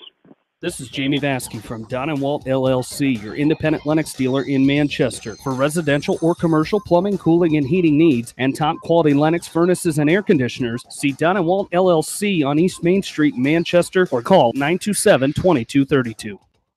Family fun and great food await you at Lightning Lanes Family Center and Captain and Tennille's Sports Bar. Come out for a fun night of bowling or watch the big game on their 10-foot HD big screen. And of course, great food and your favorite beverages. Lightning Lanes Family Center and Captain and Tennille's Sports Bar on East Main in Manchester.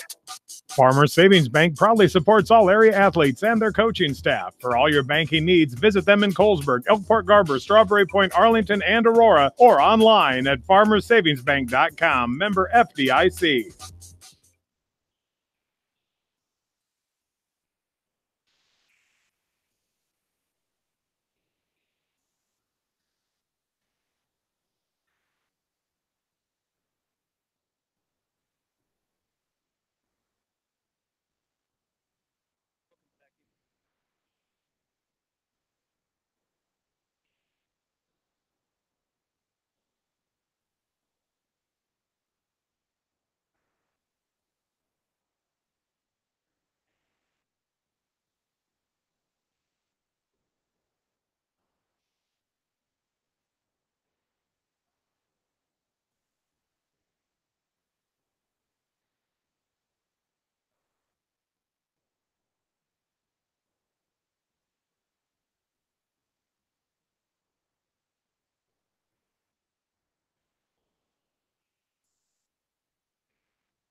Need of rental equipment such as skid loaders, high-reach forklifts, and man lifts? Contact Jason at Moyle Rental Services or check out our website at moylerentalservices.com. Moyle Rental Services of Manchester wishes all area athletes and coaches the best of luck. Viafield is your headquarters for all your seed, chemical, and fertilizer needs. They have professional service and quality products needed to bring the best crop to market. Viafield, providing growth opportunity for 18 locations across northern Iowa and southern Minnesota. The Eastern Iowa Shopping News and the Dyersville Commercial recognize the hard work and dedication of all area athletes. Check out the weekly sports section in the commercial for scores and information. The Eastern Iowa Shopping News and Dyersville Commercial, supporting your communities. For fan food, not fast food, visit your after-the-game headquarters, Manchester Dairy Queen. It's quick, it's easy, your family will love it. Manchester Dairy Queen. Your family. It's no secret that people come to Fairway in Manchester for their famous meats, but as you dash back to the counter to pick up your USDA choice ribeyes, don't be surprised if you find yourself lingering among the delicious fruits and vegetables in the produce department. Shop Fairway in Manchester for low prices and all your grocery needs.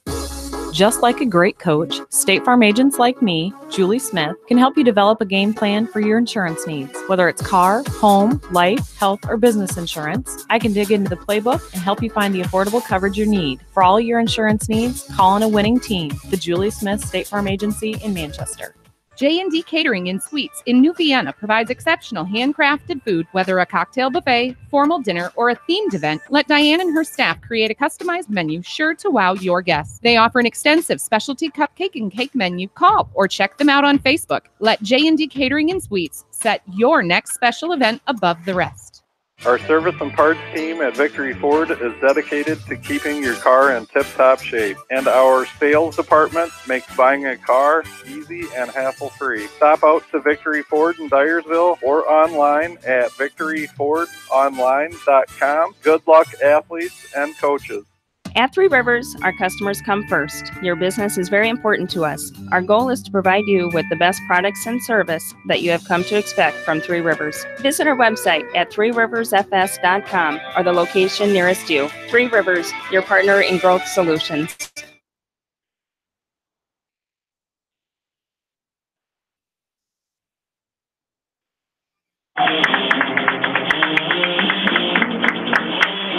Back in the brown field, the Hawks have returned from halftime. Before we get to them, we don't have any games to talk about tomorrow for our Hawks in the NCAA segment, but we will tell you which Hawks we have in the NCAA as they get underway next Saturday. Coe College and Max Ridenour, he's a 2016 West Delaware grad. He's a junior at Coe College. They'll get underway in Cedar Rapids next Saturday, hosting Augustana College. Up in Fayette, Brent Lammers, a 2015 West Delaware graduate. He's a senior for the Peacocks, playing quarterback this year. We'll also keep an eye on the starting running back, 2015 Maquoketa Valley grad, Ryan Parmalee, as those two seniors today, as they'll take on a different Augustana in Fayette next Saturday at 6:05. Then Loras College, we've got Sam Maloney, a 2016 West Delaware grad. He's a junior for the Dewhawks. And Cabron Cook, a 2018 West Delaware grad, is a freshman as they get underway next Saturday in Dubuque at the Rock Bowl. They'll take on University of Wisconsin-Eau Claire. Our Hawk in the NFL is playing tonight. Adam Reth, a 2012 West Delaware grad, a 2018 UNI grad. He's a rookie. He was signed on the practice squad by the Philadelphia Eagles, the defending Super Bowl champs. He had one tackle in a game against Pittsburgh while playing for the Eagles. He was cut by them and picked up by the Tampa Bay Buccaneers, and tonight they are hosting Detroit. And that game, if you're at home listening to us, turn that one on. It's on CBS, Channel 2 tonight. Adam Reth and the Tampa Bay Buccaneers taking on the Detroit Lions. Bill Logan has also come back from the sideline, and Bill, a little sloppy last drive defensively for the Hawks, but when you got a 28-0 lead, you can kind of afford to have one of those. Well, you do. There's two ways to look at it. It was minute 11 when the time on the clock. It's, maybe a good time to try and see what you can run for a 2-minute offense, so maybe a good opportunity there. But they kind of shot themselves in the foot with back-to-back procedure penalties, and it just went downhill from there. And it said in the locker room, that one's on me. I gave them that one, and we should have just ran out the clock. Well, it's easy to say that afterwards. You know, I can see where you go for it and try to see what you can do in 2 minutes. So, you know, I see both sides of that. But, yeah, they did a great job first half defensively. You know, they bent a little bit that first drive, and after that, they just really toughened up and they didn't give up much. Now, for Wahlert offensively, that first half, 17 yards rushing on 13 carries, so just a little over a yard. That's just awesome. 8 out of 14 passing with 3 interceptions and 1 touchdown, 60 yards. Only 77 yards of offense for Wahlert in that first half. For the West Delaware Hawks, they were pretty balanced. They had 129-yard rushing on 25 carries. Chad Curley, 19 rushes for 91 yards. Casey, 6 carries for 38 yards. Well, Bill, I think Chad's up here in the stands. Oh, well, yeah. Good job, Chad. Boy, Chad, he's awesome. Hey, don't worry. I called Kyle Kelly, Tyler Kelly tonight. Well, I know. So we're all going to have all that happen here. At least I'm going brothers. You're going dads. Well, that's why I'm closer to Chad than I am Kyle. You know, so that'll way Kyle, Caleb, all of them.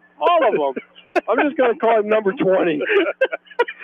Number 16. Hey, it's our first game of the year, one too. interception, 110 yards, 239 yards of offense that first half. So just a nice, productive, you know, almost 250. If you kind of keep doing that, they'll have almost 500 yards. That's kind of a magical number. And we've had interceptions by number 11, number 14, and number 28 tonight, too. So great job by those guys as well. But, Bill, the weather kind of starting to play a little bit of a factor here. Probably going to see the ball on the ground a lot in the second half. Yeah, I think you'll see some work on that, too. And then I'll get my glasses all dried off here, and I'll be able to see.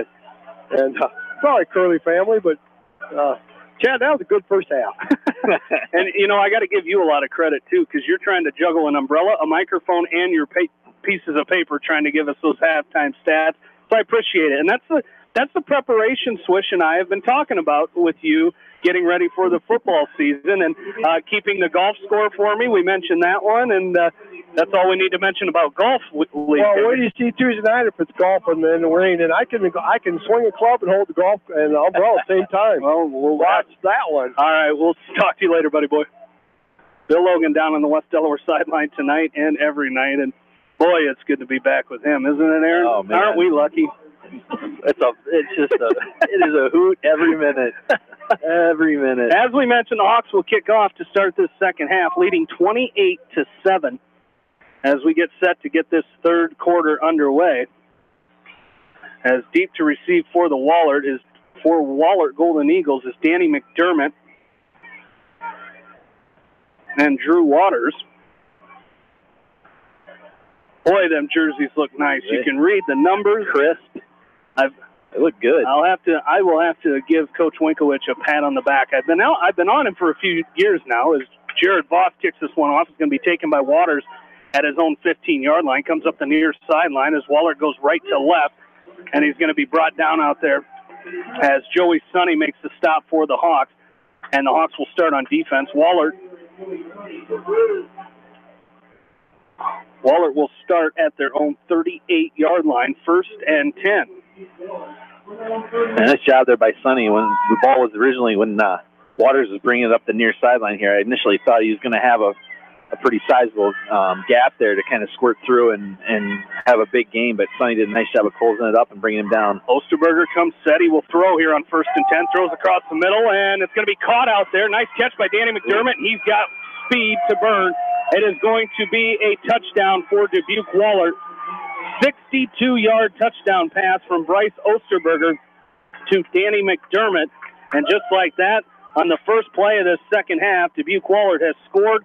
The score now 28-13. Wow, and the offensive line gave Osterberger a lot of time there, a lot of protection, and once McDermott with that speed kind of got 2 or 3 steps on the defender, he was gone, and so that kind of closes the gap here a little bit if you're a Hawk fan. As a lost extra point, and it's going to be snuffed out by the Hawks as Charlie Skemp couldn't get the hold down for Cameron Haugen, and it is no good. The Hawks lead now 28-13, 11:42 left to go here in this third quarter. We'll keep it right here because we didn't get to our area scoreboard at halftime here tonight, as we will do that now as Independence. As Independence leading Olwine 51-8, that game in the fourth quarter. Anamosa Makokata underway tonight. Western Dubuque leading Clinton 19-0 in the third quarter. Cascade leads Monticello at halftime 27-7. No score between Beckman and Union yet, as I believe those games starting at regular time. Beckman and Union, so no score there. Edco trailing Bellevue 21-20. That game in the second quarter. Also in the second quarter, in our area online game of the week, East Buchanan leading Makokata Valley 14-0 in the second quarter. Again, that game on KMCH.com right now. John Swisher, Ryan Hauser with the call of that game in Delhi, as the Golden Eagles will kick off here. Cameron Haugen will do the kickoff duties for the Golden Eagles, as Cale Meyer and Joey Sonny deep to receive this kick for the Hawks. And Haugen, quite a leg on him. We've seen him on that, saw him on that first extra point. We've seen him on his kickoffs as well. The one that Soppy took at about the 1 yard line. As Haugen gets set to kick off here once again. On his extra point, he booted through, and their first touchdown had plenty of clearance on it. This one's going to be taken by Sonny, and he's going to be at the 1 yard line once again. He brings it out. Up the middle. He's got some room. Joey Sonny's going to break through, but he's going to be tripped up and be brought down at the 31-yard line. That's where the Hawks will start with it. 1st and 10. Tommy King with that last-ditch trip up to stop him. Otherwise, Sonny would have had room to go into the end zone, but nonetheless, the Hawks start 1st and 10. And a touchdown drive, Jamie, by Wahlert to open up this third quarter here. One play, 62 yards. Bryce Osterberger to Danny McDermott for the 62-yard touchdown pass. They did miss the extra point, or they botched the snap, so the Hawks are still up here 28-13 with 11:35 to go here in this third quarter. So the Hawks come set. Pistol formation, Jordan Brees right next to Nick Casey here. They give to Curley right up the middle. He's trying to follow Brees. He's going to get out to about the 36-yard line. It'll be a gain of 5 on 1st and 10 for the Hawks. It'll be 2nd down and 5 upcoming. 28-13 is our score. 11:15 left to go in this third quarter.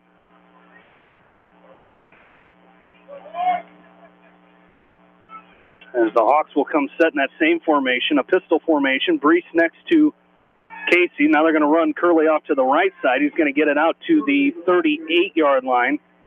Gain of a couple there. It'll bring up 3rd down and 3 for the Hawks.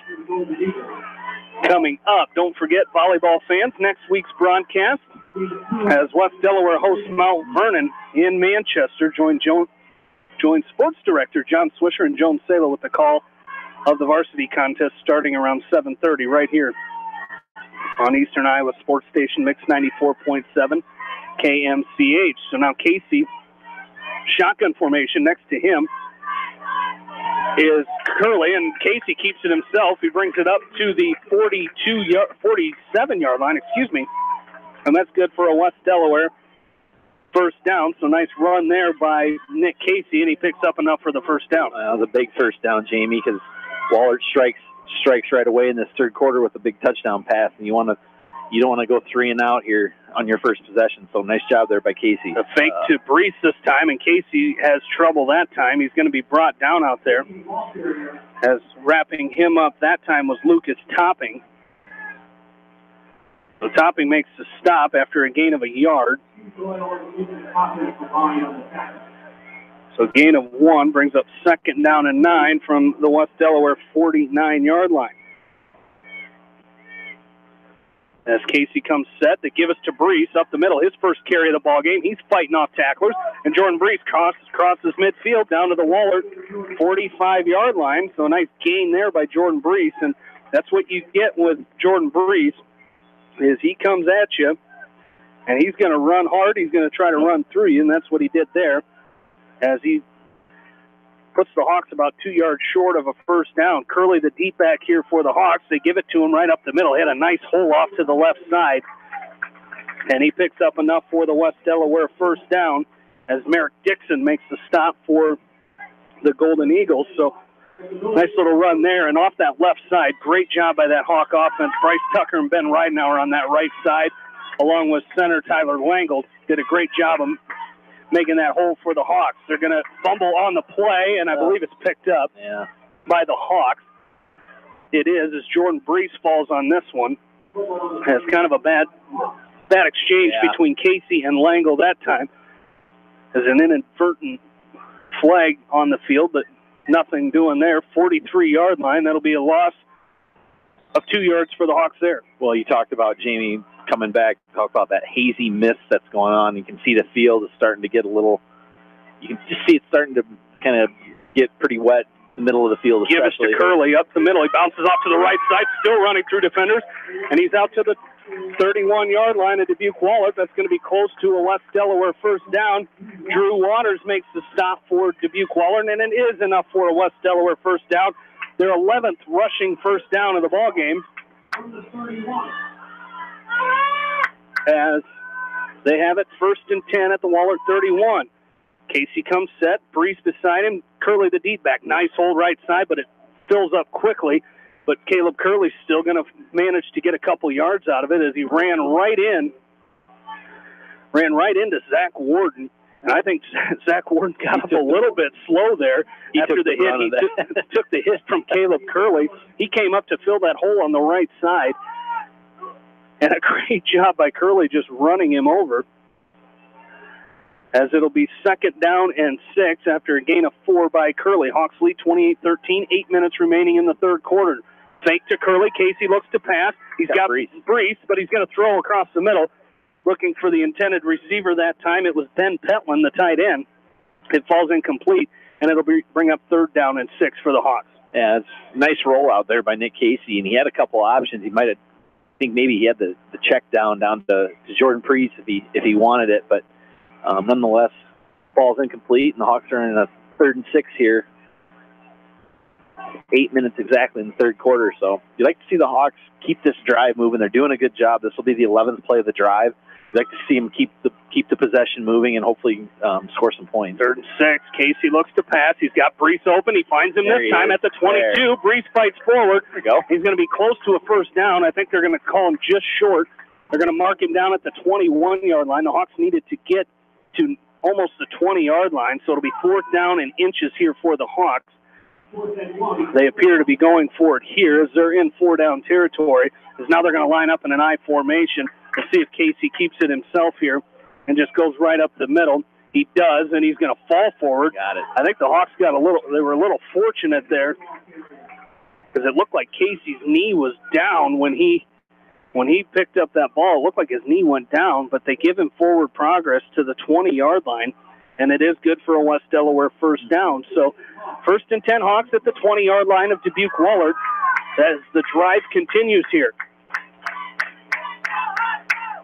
As Nick Casey, a great season for the Hawks last year, 137 of 248 for 1,914 yards, 15 touchdowns, 9 interceptions. The Hawks will take their first time out of the second half with 7:22 remaining in the third quarter, and we're back after this from KMCH Sports. You expect big hits on the field, but not on the road. So when the unexpected happens, call Krager Body Shop in Dyersville. They specialize in major and minor collision repair and frame straightening. For all of your auto body work, see Krager Body Shop in Dyersville. Citizen State Bank, your locally owned, community-minded, and customer-oriented bank, is here to serve you. Choose one of their 7 convenient locations in Winthrop, Monticello, Manchester, Ryan, Strawberry Point, Hopkinton, and Nubiana. Citizen State Bank, community banking with people you know, member FDIC. Put a little south in your mouth at Rockin' 5K Barbecue Shack in Manchester. You can't go wrong with any of their melt-in-your-mouth menu options. Dine in or call ahead for carryout. Book them today to cater your next event. Rockin' 5K Barbecue Shack in Manchester. This is Jamie Vaskey, the voice of the West Delaware Hawks, and I've had the chance to review the Good Neighbor Society's playbook, and I got to tell you, they are friends in your neighborhood, designing plays to get you home fast. If you need help getting back in the game, contact the Good Neighbor Society Rehab to Home team at 563-927-3907.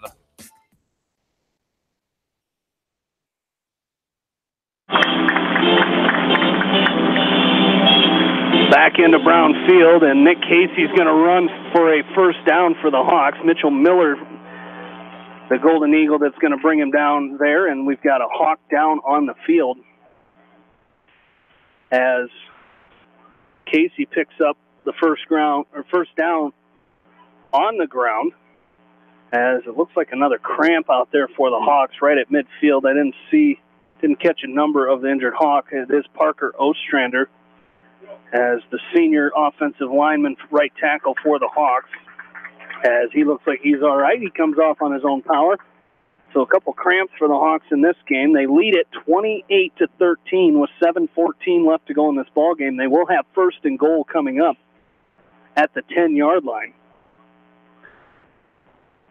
As again, the Hawks having a great drive here. They started this drive with just 18 seconds gone in the second half of this ball game. And this will be when they snap the ball here, Jamie. This will be the 14th play of the drive, and doing it predominantly on the ground between Curley and Jordan Brees. So a nice job by and Nick Casey. Nick's done a nice job too of kind of orchestrating the whole thing. So as the Hawks will now come set, they have it first and goal at the 10-yard line as they're going to come set in a shotgun formation, a bunch to the right, as three guys on the right side. They're going to give it to Gavin Soppe around the left end, a little end around. He cuts back up the middle, and Gavin Soppe goes in for the Hawk touchdown. Gavin Soppe from 10 yards out, and the Hawks go up 34-13. Great run on that reverse by Gavin Soppe. Yeah, that kind of looked like a little misdirection. It kind of looked like they handed the ball off, and Curley was going to run to the right side of the offensive line, and then they handed it off to Soppe, cutting to the left, and just some misdirection there. And Soppe did a nice job of following his blockers right into the end zone for the 10-yard touchdown run. Chad Bishop on for the extra point for the Hawks. It is up. It is good. Hawks lead 35-13 with 7:04 left to go in the third quarter. And with that, we will take a break and come back. You're listening to West Delaware football from KMCH Sports. The Edgewood Reminder is proud to support all the area teams in athletic action and appreciates their efforts in the classroom and during sports. Check out all the sports photos in each week's issue of the Edgewood Reminder. TriVet Associates is a mixed animal veterinary clinic with offices in Farley, Dyersville, and Holy Cross. Our 8 doctors serve the Dubuque, Manchester, Guttenberg, and Cascade areas and provide veterinary services to both large and small animals. For more information, find us on Facebook or visit our website, trivetinc.com. High-Tech Communications is your local service provider for telephone systems, fire detection, audio, video, security and surveillance systems, wiring, and more. High-Tech has decades of experience in the industry. Contact High-Tech at 563-927-4936, online at hightechcommunications.us. High-Tech Communications, changing your world with technology.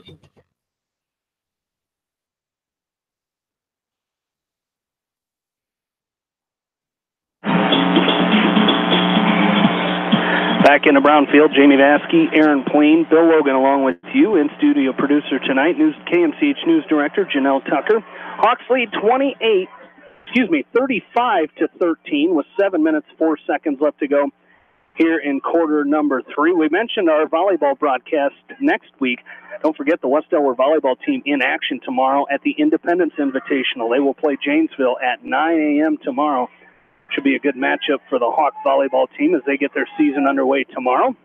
Jared Voss kicks off for the Hawks. He's going to be picked up by Drew Waters at his own 18-yard line. He's going to reverse field here and try to cut up the middle. And the ball's out, and the Hawks will fall on it. Cale Rempe makes the recovery, and it was Joe Burke with the huge hit on Waters that caused that fumble.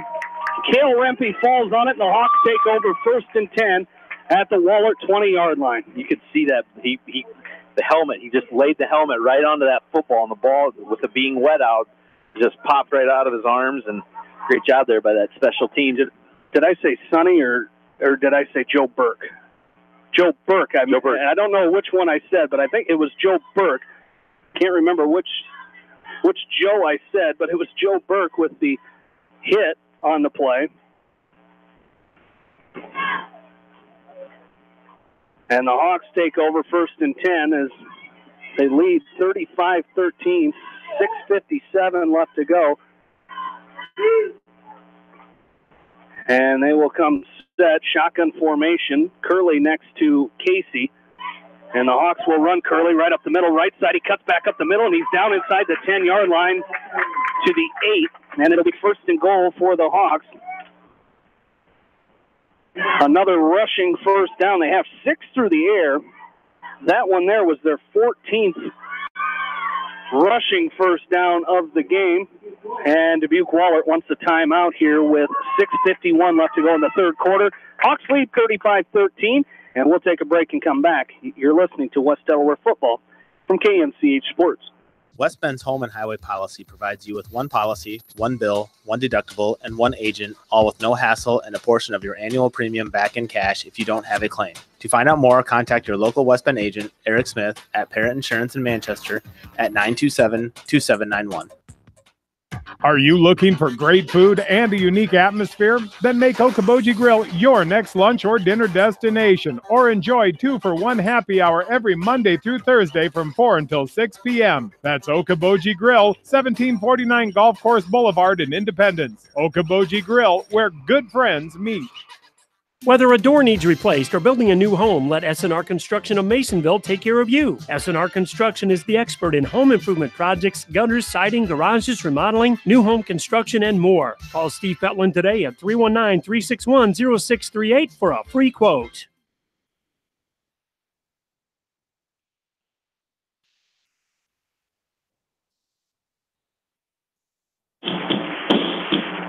Back in, the Hawks hand off to Caleb Curley up the middle, and he's in for the Hawk touchdown. Caleb Curley from 8 yards out, and the Hawks score. And for Curley, his 4th rushing touchdown of the night, they go up 41-13 with 6:46 left to go in the third quarter. Yeah, nice job of taking advantage of the fumble recovery on the kickoff, Jamie, and putting another touchdown on the board and kind of expanding this lead up to 28 as of right now, pending the extra point. Chad Bishop on for the extra point. The kick is up. It is good. Hawks lead 42-13. Here with 6:46 left to go in this third quarter. We'll take another break and come back.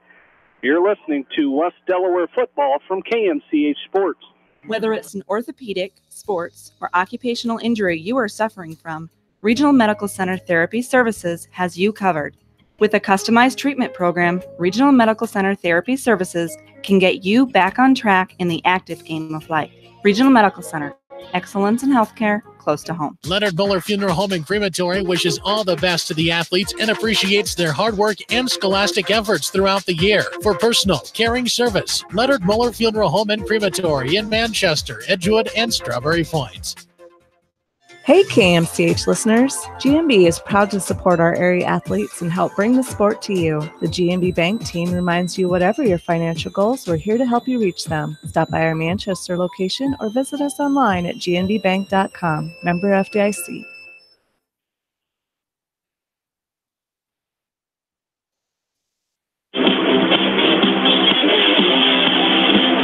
Back into Brownfield along with in-studio producer, news director Janelle Tucker, Jamie Maskey, Aaron Pleen, and Bill Logan back with you as the Hawks lead this game 42-13 with 6:46 left to go in this third quarter. Other scores tonight: Independence defeats Olwine 51-14. Western Dubuque in the third quarter leading Clinton 25-0. Cascade leads Monticello 27-13. That game in the third quarter. Bellevue leading Edco 21-20 in the second. And East Buchanan leads Maquoketa Valley 22-0 in the third quarter as Drew Waters returns this kick across midfield as Jared Voss, the kicker, makes the stop for the Hawks as they're going to say he ran out of bounds at the Wahlert 48-yard line. So that is where Dubuque Wahlert will take over first and 10. There's been a couple drives we haven't been able to get to. It's all good. Real quick, we got the previous touchdown drive for the Hawks, 14 plays, 69 yards, took 4.5 minutes off the clock. Gavin Soppe with the 10-yard touchdown run. On the kickoff, Wahlert fumbles. Hawks recover on the Wahlert 20. 2 plays later, the Hawks score an 8-yard touchdown run by Caleb Curley. puts the Hawks up 42-13 with 6:39 to go here in this third quarter. As a pass from Osterberger intended for Drew Waters. Not sure, that almost looked like that ball got tipped at the line. It overshot the intended receiver Waters, or he just threw it. He sailed it. He overshot him. And now we've got a Dubuque Wahlert Golden Eagle down on the field. Looks like he's going to get up as down on the field for the Golden Eagles is Huey Doyle. He will go off on his own power. Again, looks like a cramp as he's walking that one off. So no gain on that play. After the incompletion, it'll be 2nd down and 10. And I believe somebody called a timeout here. I didn't see which team called the timeout. Or are they giving them a water break? Yeah. They're giving them a water break here for the two teams. Again, don't forget we mentioned that score between East Buchanan and Maquoketa Valley. That game on KMCH.com right now, our area online game of the week. John Swisher, Ryan Hauser have the call of that one in Delhi tonight on KMCH.com right now. As the water break has come to an end here, it's going to be 2nd down and 10 for Dubuque Wahlert. They have it at their own 48-yard line. So Osterberger comes set, shotgun formation, 2 receivers to his left, 1 to his right as they go right to left here. And now a whistle.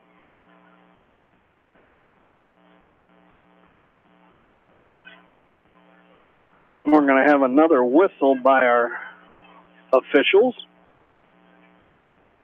They want to put 6 minutes and 39 seconds on the clock. Did they get it? Yep, 6:39 on the clock. They ran some time off. And once they get that back up on the scoreboard, we will be ready to go. As Osterberger comes set, shotgun formation. They send McDermott in motion here. He goes left to right. And Osterberger takes the snap. He looks to pass. Looking across the middle, he's got his tight end, Bandy. And it's going to be caught, and it's going to be good for a Wahlert first down as Sam Leckie on the stop for the Hawks.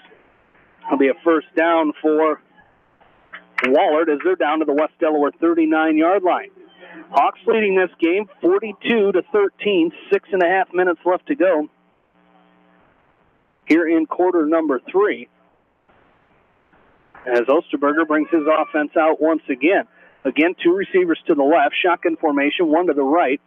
They're going to send McDermott in motion again here. The back is Brocious. As Osterberger looks to pass, he's got a looking deep. I think that overshot everybody. It did.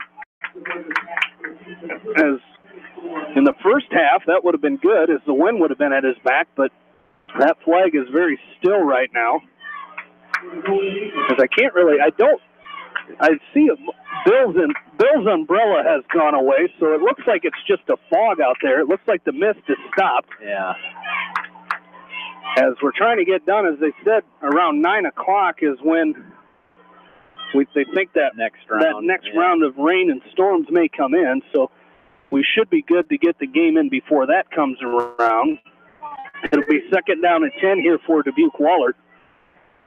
As Osterberger comes set, trips to the right, 1 receiver to his left, shotgun formation. They're going to throw a quick pass, a little swing route to McDermott, almost tipped by Jordan Brees. As McDermott on the far side of the field, and Brees, after almost tipping that pass, runs McDermott down on that far sideline, and they're going to bring it out to the 30-yard line, so it'll be 3rd down and a yard to go for Dubuque Wahlert.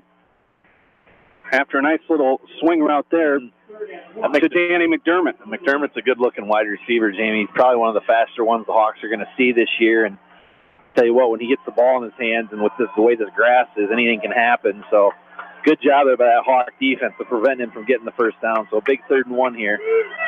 Osterberger comes set, 2 receivers to the left. They hand off to Jake Brocious. Right side, he's hit at the line. I didn't see what Hawk came up and got him. As it was, we could see who it was. It was Carson Petlin. Made the stop, and he hit him hard. And no gain. Oh, they are going to say it's a first down. He was able to jump across and get just enough for the first down, but a big hit by Carson Petlin. Yeah, and it looked like from the way it went on impact, it looked like he might have stopped him short and then even maybe pushed him back a little bit. But nonetheless, brings a first and down here for Wahlert at the Hawk 29, and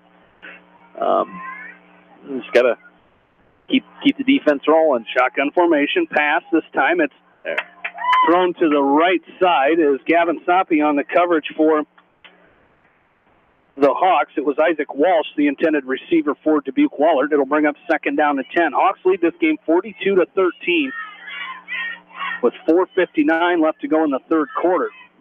Another score for the Hawks, I believe, would put us in the 35-point rule. Like I said, math is your thing. Yep, I got her.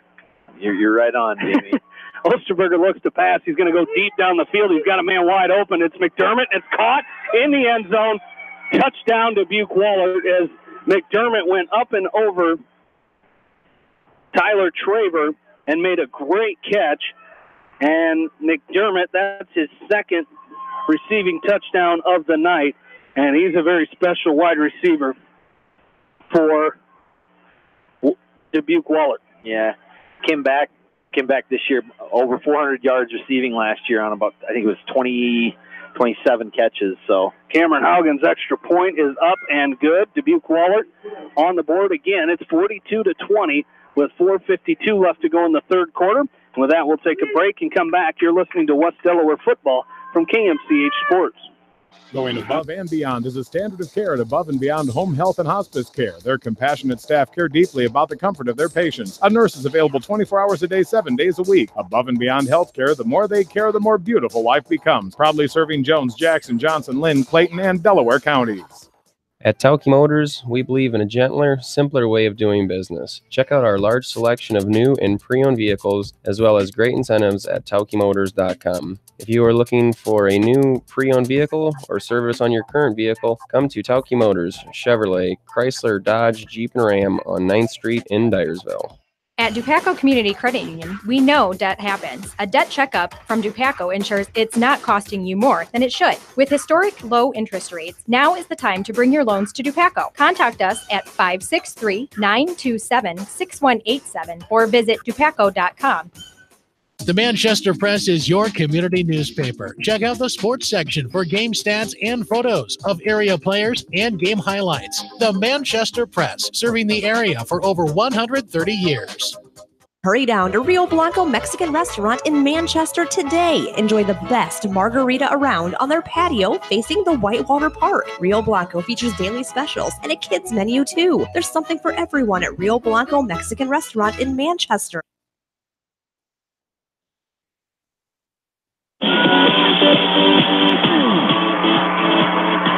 Back into Brownfield. Hawks lead 42-20. 4:52 left to go. Third quarter. Cameron Haugen's kick is going to be taken by Joey Sonny at the 5-yard line as he's going to take off, but he can't find that opening that he was looking for. He was kind of hanging around waiting for that wedge to open, and it's Jake Brocious who's going to make the stop for Dubuque Wahlert, but the Hawks will take over 1st and 10 at their own 23-yard line. And that touchdown drive, Jamie, by Dubuque Wahlert, 7 plays, 52 yards. Took 1 minute and 54 seconds off the clock. Danny McDermott with a 29-yard touchdown reception. His second of the night tonight from Bryce Osterberger. Cuts the Hawk lead now. Hawks still lead 42-20 with 4:44 to go here in the third quarter. So the Hawks will take over here again on offense. They've been able to move the ball very effectively tonight here, have the Hawks, as Curley is the deep back in the backfield for the Hawks. They're going to hand off to him. Excuse me, this is Cale Meyer, it is Curley, up the middle, and he's got some room. He's across midfield. He's at the 40-yard line of Dubuque Wahlert. A huge run by Caleb Curley, and the Hawks have a first down in Dubuque Wahlert territory. Yeah, and he has just a huge hole on the left side there. It was a nice job there by that center. It was like the center and the left guard just created a big hole for Caleb, and then he just got to that second level and took it for, what's that, about 37-yard gain. So puts the Hawks in Wahlert territory here and ready to strike again. Shotgun formation for the Hawks. 2 to the right, 1 receiver to the left for Nick Casey. He hands off to Curley again up the middle. He barrels forward up to the 36-yard line. There'll be a gain of about 4 yards there for Caleb Curley. Actually going to mark him down at the 30. Mark him at the 35, so a 5-yard gain there. Hawks up 42-20. 4 minutes left to go in this third quarter. For all the running we expected, this third quarter's kind of taken a while, but Wahlert has done a lot of their damage in the air. Casey keeps it himself. Right side, he runs up to about the 27-yard line. That'll be good for a Hawks first down for Nick Casey. And for the Hawks, their 16th rushing first down of the ball game. They have it 1st and 10 at the Wahlert 27-yard line. So very effective on the ground tonight have the Hawks. Yeah, and it's kind of that three-headed monster. Nick Casey, Jordan Brees, and Caleb Curley have all done a nice job when they've gotten their opportunities to really pick up big chunks of yards. And, of course, Caleb's got 4 touchdowns on the night already. So you're right, Jamie, that running game, and that's what you want early on, get that running game going. That should open up the passing game. The give to Curley once again. He spins out of a tackle. He's down near the 25. That's where he's going to be brought down. A gain of 2. As coming up and making the stop for Wahlert was Lucas Topping after a gain of 2 by Caleb Curley. As the Hawks quickly back to work. 2 receivers to the left, 1 to the right side for the Hawks is Nick Burnell. As Casey looks to pass, he's looking left. He's got a man out there, and it's going to be off of the hands of Kyle Kelly. Kyle Kelly, a big target out there at 6'3", and Casey just overshot him. And it'll be 3rd down and 8 upcoming for the Hawks at the Wahlert 25.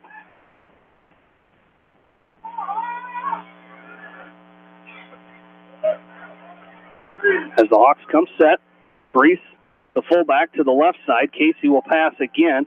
He's waiting, got time. He's got a man wide open, and it's going to be Gavin Soppe at the 5. He's down inside the 5. He gets a push from the defense, and Gavin Soppe goes in for the Hawk touchdown. 25 yards. Nick Casey to Gavin Soppe. For Soppe, that's his 2nd touchdown of the night. His first through the air, as his last one was a rushing touchdown. He puts the Hawks up now, 48-20, with 2:50 left to go in the third quarter. Have a night, Gavin Soppe. He's got an interception, almost had a kickoff return for a touchdown. Didn't Gavin?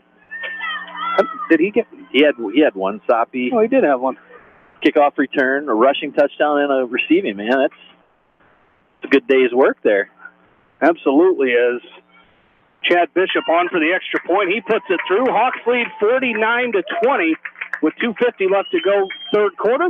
And we'll take a break and come back. You're listening to West Delaware football from KMCH Sports. Newhouse Construction and Concrete is proud to support all our area athletes. Give Phil a call at 9178 for your commercial, ag, or residential projects, or visit newhouseconstruction.com. Newhouse Construction and Concrete turns design into reality. No one can win a game by themselves. At F&M Bank, our team works together to achieve the ultimate goal, exceeding client expectations. F&M Bank is a proud supporter of all local sports teams. F&M Bank, the right choice in Manchester, Cedar Rapids, Anamosa, and Monticello. Member FDIC. Just like you take pride in your vehicle, we just work we provide. This is John from Georgian Auto in Manchester. Whether it's routine maintenance or major repairs, we'll take care of your car and get it back on the road. Georgian Auto in Manchester, where complete automotive service and repair is our complete focus. For all your general contracting needs, turn to the professionals at Lucky Building Service in Manchester. For commercial, remodeling, and building and new home construction, call the experts. Lucky Building Service in Manchester, 563-927-5677.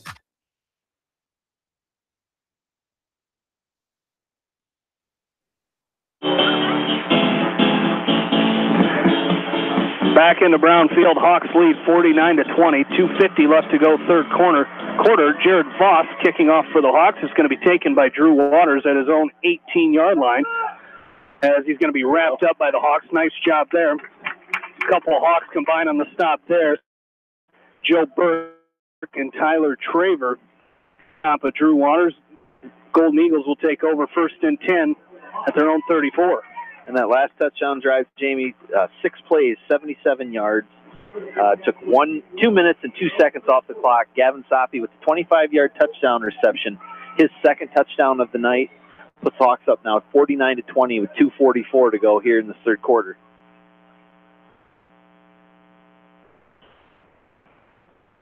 We'll see what the Golden Eagles do here. They had a good drive their last time, leading to a touchdown to Danny McDermott. They come out with trips to the right, one receiver to the left. As Osterberger comes set, he throws to his right. He overshoots everybody. He was looking for Charlie Skimp. As Joey Sonny on the coverage for the Hawks. It'll be second down and 10 here with 2:39 left to go in the third quarter.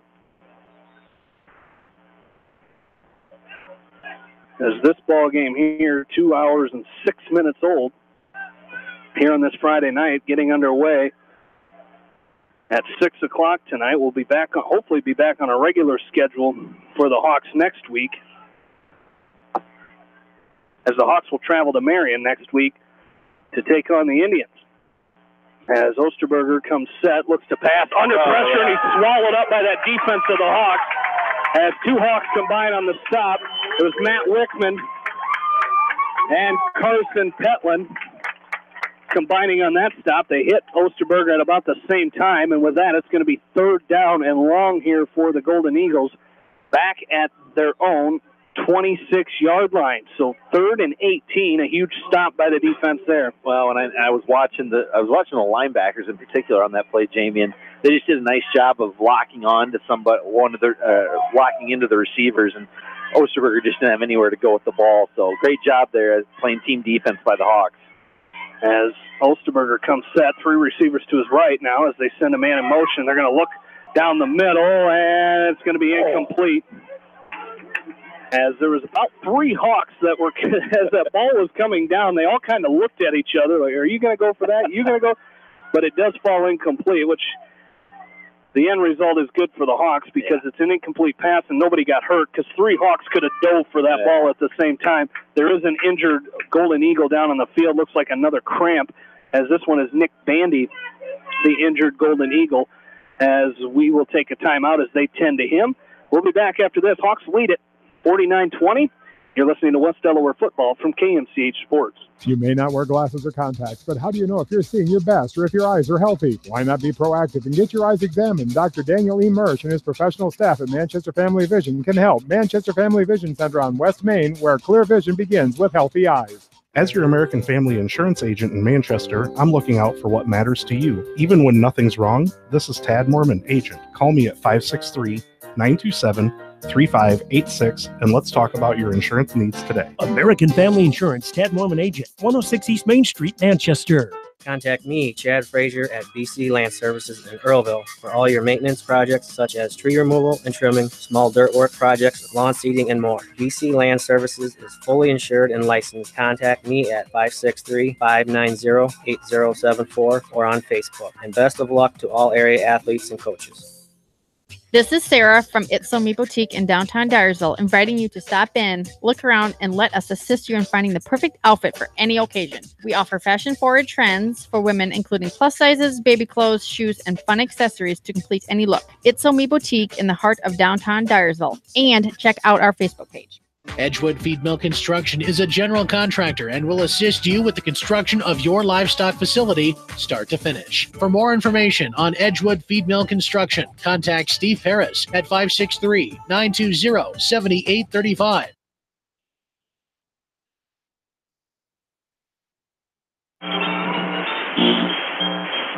Back into Brown Field. Danny McDermott will punt this one away in a huge punt, as Joey Sonny kind of trying to decide what he wants to do with it. He picks it up at his own 15. He brings it out to about the 25-yard line, so a nice little return there. As that ball hit, Sonny turned around to see where the coverage was of Dubuque Wahlert, and he had time to pick it up and did a great job of gaining some forward progress there. But it'll be 1st and 10 for the Hawks. They lead it 49-20, a minute and a half left to go in this third quarter. And what seems like a long third quarter here, as Dubuque Wahlert has been very heavy through the air in this third quarter, as trailing by 29 points, you kind of have to be. The Hawks have gone to the ground game a lot, and that's been effective for them as well. Just a couple big plays have produced short drives. So we'll see what the Hawks do here.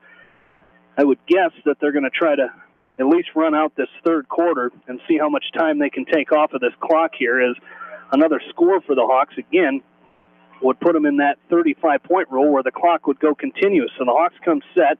Nick Casey will hand off up the middle to Caleb Curley, and he spins out of a tackle at the 35 and gets dropped at the 38-yard line. It'll be good for a West Delaware first down. Another one on the ground for the Hawks, and 1st and 10 at their own 38. I think you're probably right, Jamie. You're probably going to see a heavy dose of Caleb Curley, Jordan Brees, probably Nick Casey. It's been effective all night. They've been running the ball well, so might as well keep doing it. They're going to give to Curley again, left side this time. He's got some room. He cuts back up the middle. He's got it at the 40 of Dubuque Wahlert, down to the 36-yard line of Dubuque Wahlert, and another first down for the Hawks. Caleb Curley running wild here in this second half, as there's 1:08 left to go in this third quarter. Hawks have it down to the Wahlert 36. As they line up again here, send Brees in motion right behind the line, and looks like it's going to be a penalty. I'm not sure if Brees has to be set or what the deal is, but it is going to be a legal procedure against the Hawks.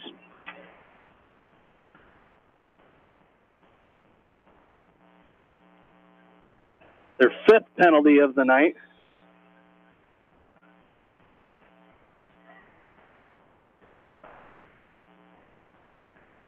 As Casey comes set, it'll be 1st and 15. The Hawks will throw here. He looks right down the middle. He's got a man out there, overshoots him, looking for Nick Burnell on the pass that time, as it was deflected out there. Coverage by Drew Waters. I like the play call, Jamie, because I just counted there. I think Wahlert had like 9 guys in the box in that play, on that specific play. So I think at some point gotta run something to kind of keep them honest a little bit. Yeah, the Hawks have been running a lot, so Wahlert throwing everybody in there. 2nd down and 15 after the incompletion, as they give to Curley up the middle, and he's got it at the 30. 25, breaks away from one. He'll pick up a first down to the Wahlert 28-yard line, so another first down for Caleb Curley. The Hawks, with that first down, that's their 19th on the ground. They've got 6 through the air and 1 through a penalty.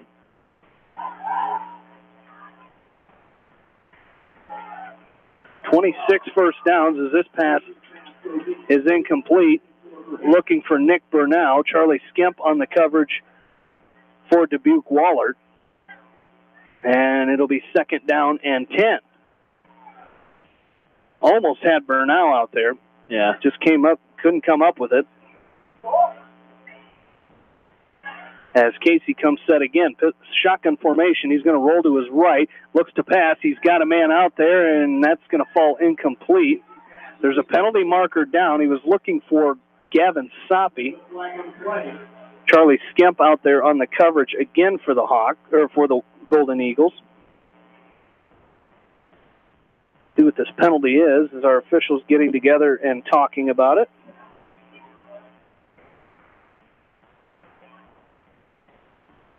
And I have 26 first downs for the Hawks, which currently would be 3rd in school history. It's going to be a chop block against the Hawks.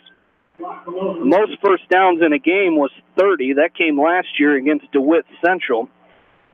And they had 29 against Decorah back in 2015. So I'm just going to look that up before Bill tells me to, because I'm sure he will, as this penalty will be against the Hawks. Their 5th offensive penalty tonight. Yeah, they have 27. They have 7 passing. Okay, 27. So they're a couple away from 2nd place, 3 from tying the record of 30, as it's 2nd down and 30 for the Hawks. Casey will pass, trying to get back some of this, and they got Soppy at the 35-yard line. He's going to be brought down at about the Wahlert 27-yard line. So about 4 yards short of the original line of scrimmage. I'm not sure why they stopped the clock. It wasn't a first down.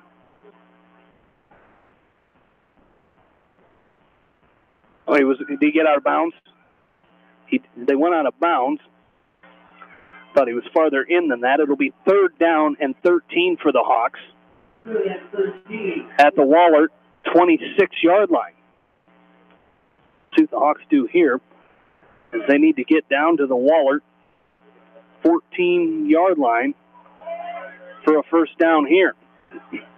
As Casey will come set, shotgun formation, 2 receivers to the right. The lone receiver is Kyle Kelly out to the left. Casey looks to pass. Under pressure, steps up. Now he's going to run it. He's got some room. He's at the 20, 15. He's got it down to the 15, and it'll be just short of a first down, but that's going to do it for our third quarter.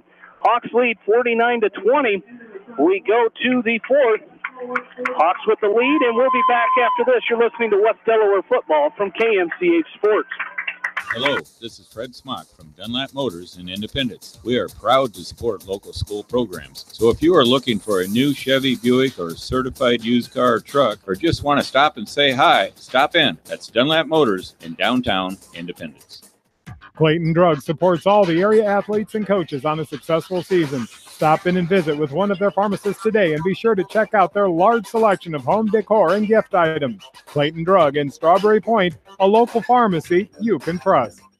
For the best selection of Chevy, Buick, and GMCs in the area, see Bob Stephen Motors in Manchester. We offer straightforward pricing and carry a low overhead, so we can pass those savings on to you. We also take care of you after the sale and offer a state-of-the-art service department with ASE trained technicians. For a full list of our inventory, visit us on the web at bobstephenmotors.com.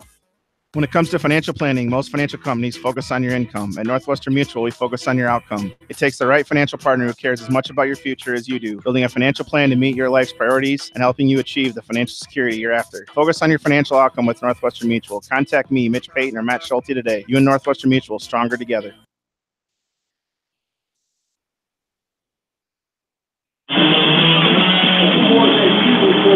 Back into Brown Field.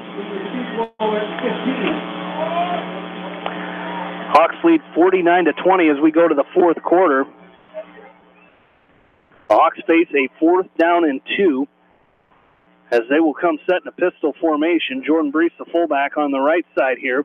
As the ball's on the ground, Nick Casey has to pick it up. He's going to spin out of a tackle. He's going to pick up a first down, and he's going to go into the end zone. A touchdown for Nick Casey from 15 yards out, and the Hawks add to their lead here. A touchdown for Casey. First down number 28 on the night. And they go up 55-20 with 11:51 left to go in this fourth quarter. That's not you know it's your night when a broken play turns into a 15-yard touchdown run. That's just what happened with Nick Casey. He did a nice job of sticking with it and picking up the first down, and he saw daylight and scampered in for the touchdown.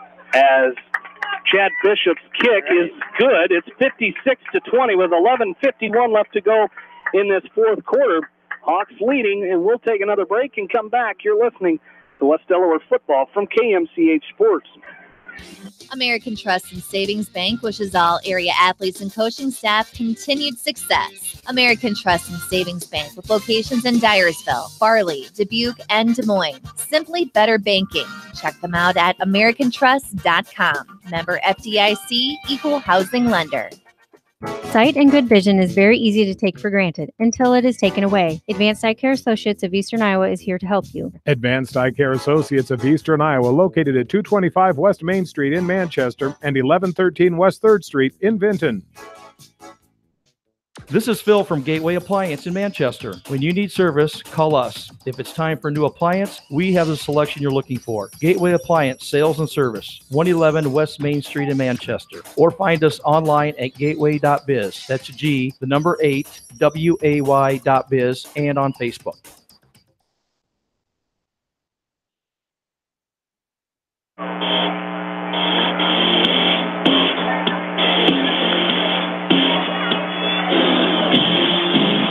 back into Brownfield. Hawks leading 56-20. Jamie Vaskey, Aaron Plain, and Bill Logan back along with you. Taking a look at the scoreboard, Independence defeating Olwine tonight 51-14. Anamosa leads Makokata in the fourth quarter 14-6. Western Dubuque with a 45-0 lead over Clinton. That game in the fourth quarter. Cascade leading Monticello 33-27 in the fourth quarter. In the second quarter, Union leads Beckman 20-0. Fourth quarter score, Bellevue leads Edco 28-20. Northland leads Starmont 26-0 in the first quarter. And East Buchanan leads Makokata Valley 30-8 in the fourth quarter as well. And it looks like on this kickoff, we're going to have another Hawk with a cramp. Again, continuous clock here in this 35-point lead. So the 35-point rule in effect here for the Hawks, leading by 36 points here, so the clock will not stop. Just touchdowns and timeouts. As Wahlert will start 1st and 10 at their own 27-yard line. As Osterberger comes set, quick pass right side. It's caught out there by Waters. He tries to turn it up, and he can't get any farther as he's going to be brought down by Adam Andrick. Makes the stop after a gain of 1 yard. As updated score, it's 42-8 now, the lead for East Buchanan. So 2nd down and 9 here for Dubuque Wahlert, ball at the 28. And you know it's a good night of football when Bill Logan says keep the record book out for that post game. As the Hawks doing a great job on both sides of the ball here tonight. 10.5 minutes to go in this ball game. Hawks with 56-20 lead. Osterberger had to pick this one up off the ground. He throws to the left side. He's got Bandy out there. Sam Leckie can't make the stop, but he's going to be brought down by Ben Reidenauer. But it is going to be good for a Wahlert first down through the air. As the Golden Eagles move the chains here. And it'll be 1st and 10 at their own 38. I'll tell you, Jamie, Wahlert, they kind of found something a little bit through the air against the Hawks here. They kind of found their groove a little bit. It's probably not going to be enough tonight. This Hawk defense is too talented. But, McDermott, we've talked about him a lot tonight. He's been kind of a thorn in the Hawks' side a little bit. But they have something here that maybe could propel them to have a good season this year. And this ball never got off the ground, and the Hawks are going to recover it. Looks like the Hawks will come up with it, and they will.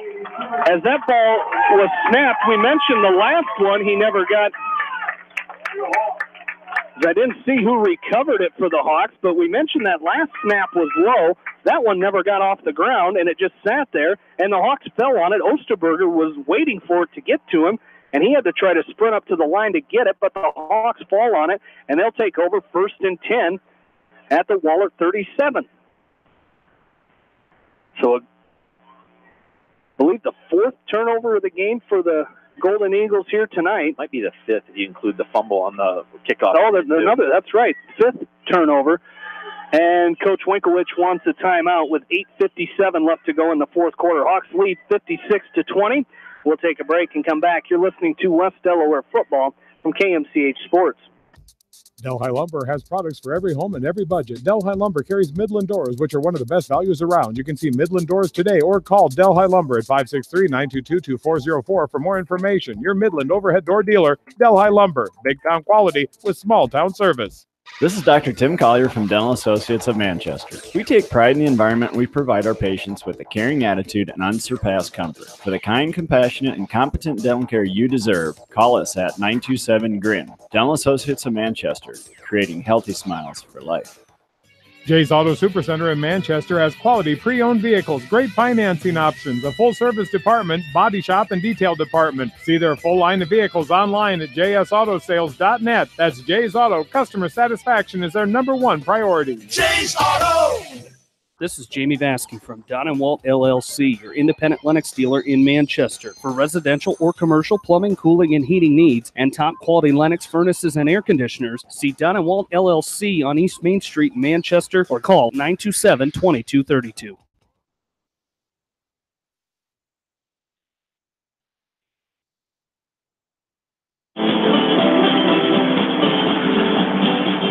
Back into Brownfield, Hawks leading 56-20. I don't think they were set. It looked like there was a penalty coming. 8:57 left to go. Hawks lead. The give is up the middle as I believe there's a new quarterback in there. Sam Leckie, the quarterback for the Hawks, as Cale Meyer gets the carry here for the Hawks. As see some new faces on that offensive line for the Hawks as well. Carson Petland has moved onto the offensive line here. See if there's any other new players we can pick up here. As the Hawks come set, 2nd down and 8 after a 2-yard run by Cale Meyer. They hand off to Meyer again. He's up the middle. He's got some room. Down to the 25. He fights forward, and he's going to pick up another first down. Cale Meyer, a first down for the Hawks.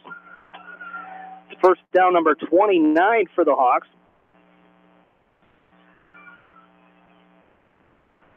And another injured Hawk here.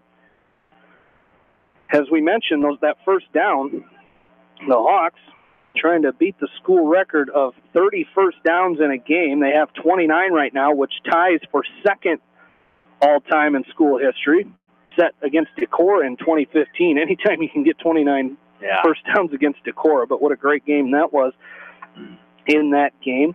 As total yards, I know the Hawks, as Bill just mentioned, 485 going into this possession. May not come close to getting into the top 17 in that category. As the injured Hawk, I believe it is Cody Wenger.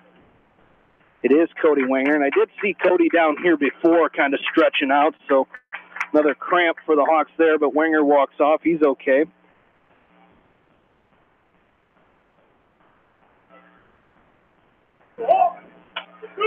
As the Hawks trying to punch in another score here, at least get another first down, maybe a couple here, and try to break that school record, especially if you can do it first night out. Be good things ahead for the Hawks here as Leckie comes set. Cale Meyer next to him.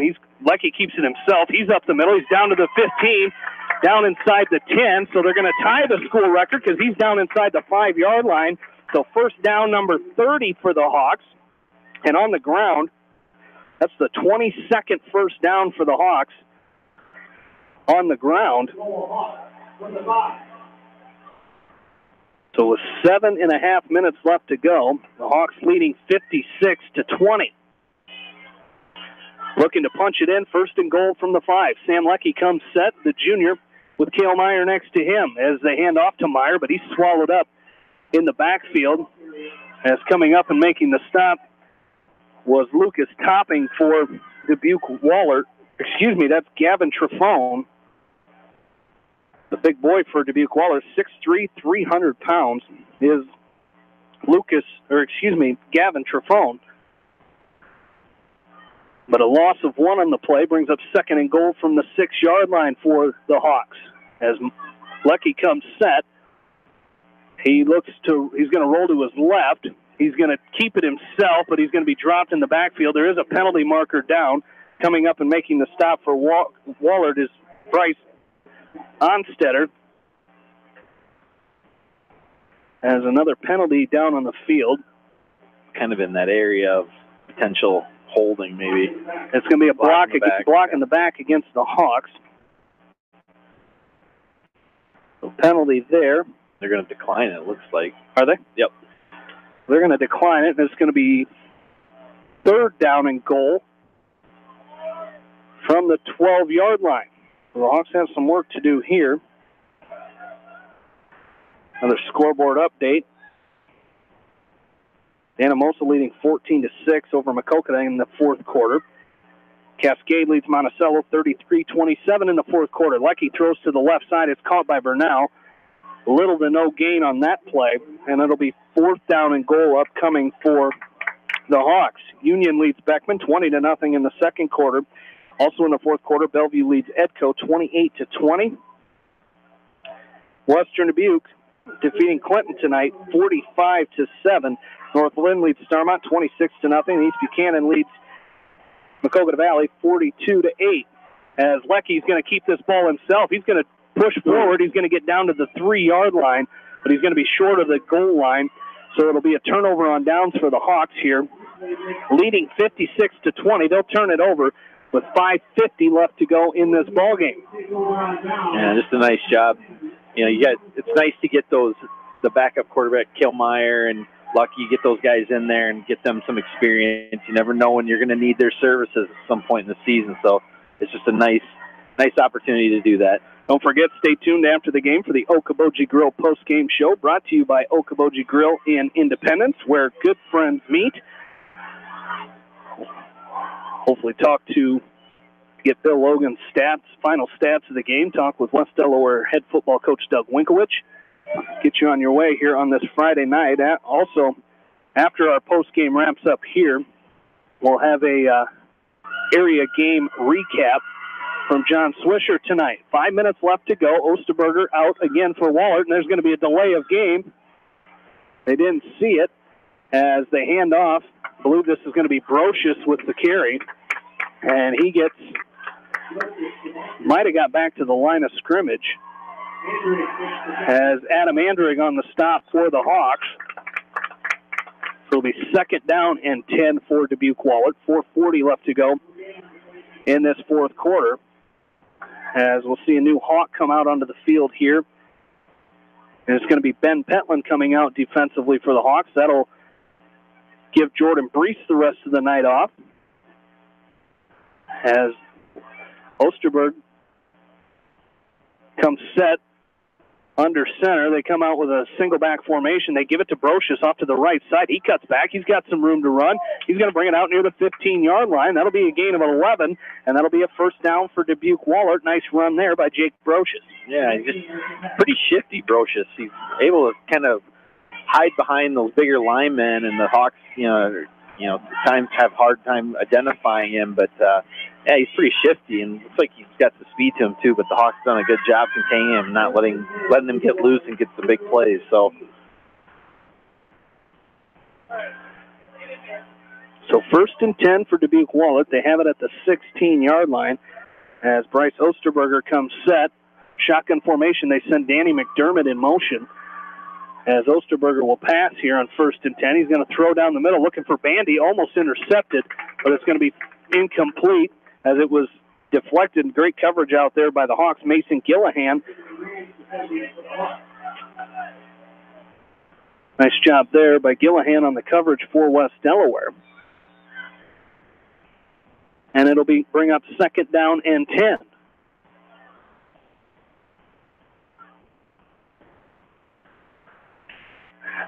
Three minutes left to go in this ballgame. Hawks leading 56-20. As Osterberger comes set, again, the clock continuous here.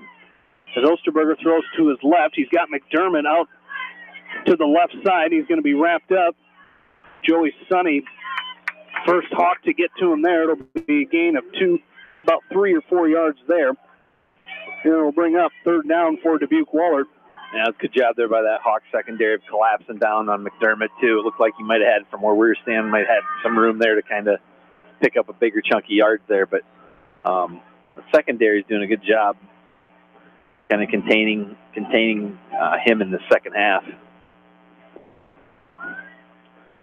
So 3rd and 8, they give it a gain of 2, and Dubuque Wahlert wants a timeout. Coach Zajac calls for the timeout. We'll take one with them. 2:11 left to go, 56-20. Hawks lead, and we're back after this from KMCH Sports.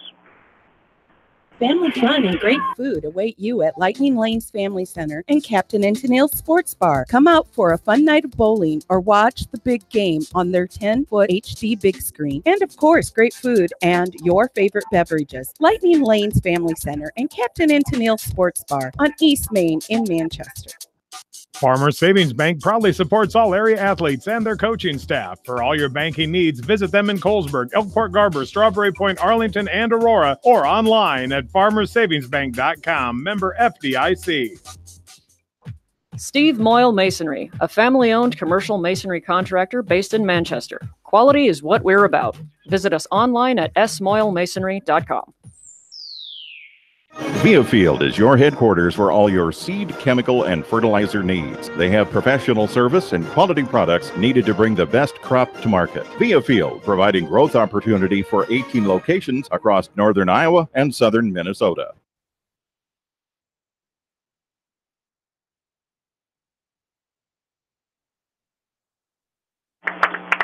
Osterberger's pass falls incomplete. He was looking for Isaac Walsh on the near sideline. It's going to be 4th down and 8 for Dubuque Wahlert. It looks like they're going to punt it away. Minute 56 left to go in this ball game. The Hawks lead it 56-20. And I would imagine when the Hawks get this ball, it will be the end of the game. I would assume we will go into victory formation. Although the record-breaking guy in me would like to get a first down, one more, and just set the school record as McDermott's punt is away. It's going to be come up and got picked up and fumbled by Mason Gillihan, but he's going to fall on it himself. And the Hawks will start 1st and 10 at their own 43-yard line, and we have a penalty marker down as the student section has begun to form right around Tim Felderman, West Delaware High School principal, as he blocks the gate to make sure they do not run onto the field until the game is over. And the teams have cleared as they're getting ready to rush the field as Hawaiian night or beach night for the Hawks student section here tonight. We heard them most of the night up here in the press box. Good turnout from the student section. As Coach Tom King said, without that sophomore game to start this thing off, it was probably the smallest crowd that the Hawks football, the varsity team, has ever come out to. And speaking of that sophomore game, they're going to play that tomorrow right here at Brown Field tomorrow morning at 10 o'clock.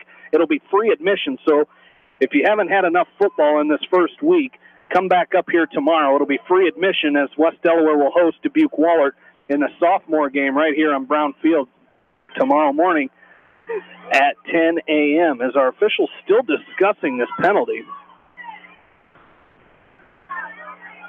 It's too bad they can't keep the clock continuous for penalties, too, as our officials coming together and talking about this one is the Hawks are lined up ready to go on offense. Wallert's lined up ready to go on defense. Coach Zajac is out at the numbers trying to talk with one of the officials, and now another official is going to come over to Coach Winkowicz and explain to him the situation. And then when he's done there, he'll probably explain it to Bill Logan because he's got to know too.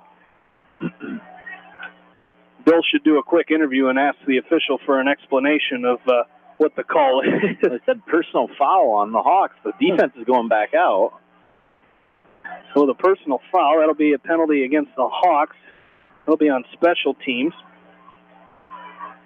So it'll be 1st and 10 for Dubuque Wahlert as they'll move the chains. Wahlert will get another first down here. So it looks like Wahlert will be the ones to run out the clock here as there's a minute 16 left to go as they run the clock again, as it will be continuous. A shotgun formation for Dubuque Wahlert. Osterberger comes set. He's going to hand off to Brocious up the middle. Very shifty, as Aaron mentioned earlier. He's going to be wrapped up. Cale Rempe makes a stop for the Hawks. A minute to go here in this fourth quarter. Again, our post-game show brought to you by Okoboji Grill and Independence. We will go through our scoreboard one more time before we sign off tonight. Talk with Coach Winkowicz. Bill Logan will have his final stats before we send you on your way here on this Friday night. 35 seconds left to go. Quick pass left side by Osterberger, and it's going to be caught out there by Drew Waters. They're going to be just shy of a first down as they're out to the 41-yard line of Dubuque Wahlert. Now 20 seconds remaining in this ball game.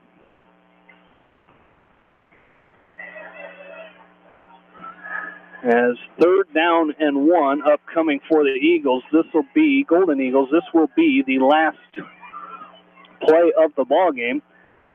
5 seconds remaining in this ball game. They're going to pass left side. It's caught out there the far side, and that'll be the ball game as the Hawks bring him down. It is a first down for Dubuque Wahlert, but the Hawks win this ball game 56-20 as the Hawks move to 1-0 on the season, and that's very important. We'll talk about that in a little bit as well.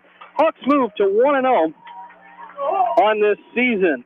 As don't forget, we start our post-game show next, so stay tuned for the Okoboji Grill post-game show next, right here on Mix 94.7 KMCH.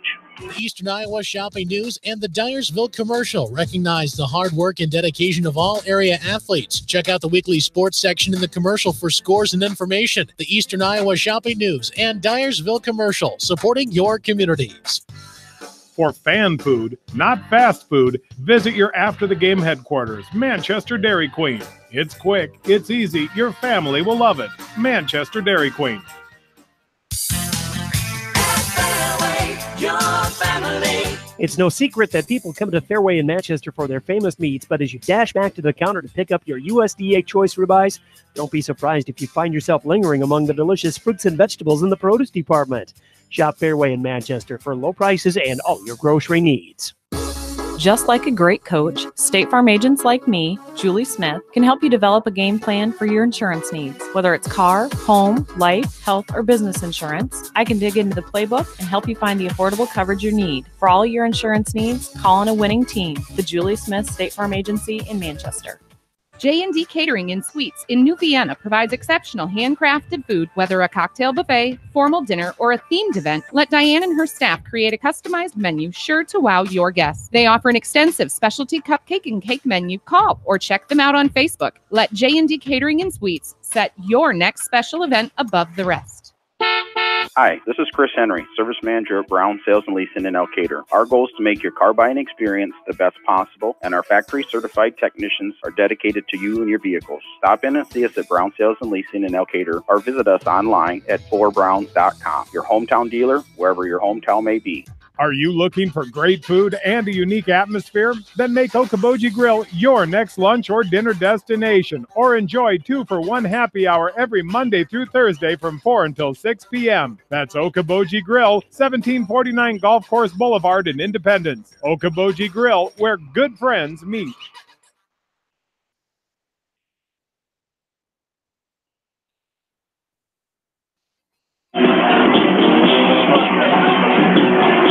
And welcome back into Brownfield and the Okoboji Grill postgame show, brought to you by Okoboji Grill in Independence, as the Hawks victorious tonight, 56-20, as thunderstruck blares throughout Brownfield right now as we await West Delaware head coach Doug Winkowich, as Bill Logan will get him hooked up here in just a minute. But Aaron, a great first night out of this new season for the Hawks. Well, first thing you want is you want to get the W. You want to make sure you come out healthy. I think obviously the Hawks got the W. I think they look healthy, and then you go and you evaluate. You figure out what we do right, what are some things we can improve on, and we saw a lot of good things tonight by the Hawks. So there's obviously going to be things they can improve on, but good first night out for the Hawks. Well, West Delaware head coach Doug Winkowich joins us now. And, Coach, I know it's probably a little hard to hear down there with thunderstruck blaring, but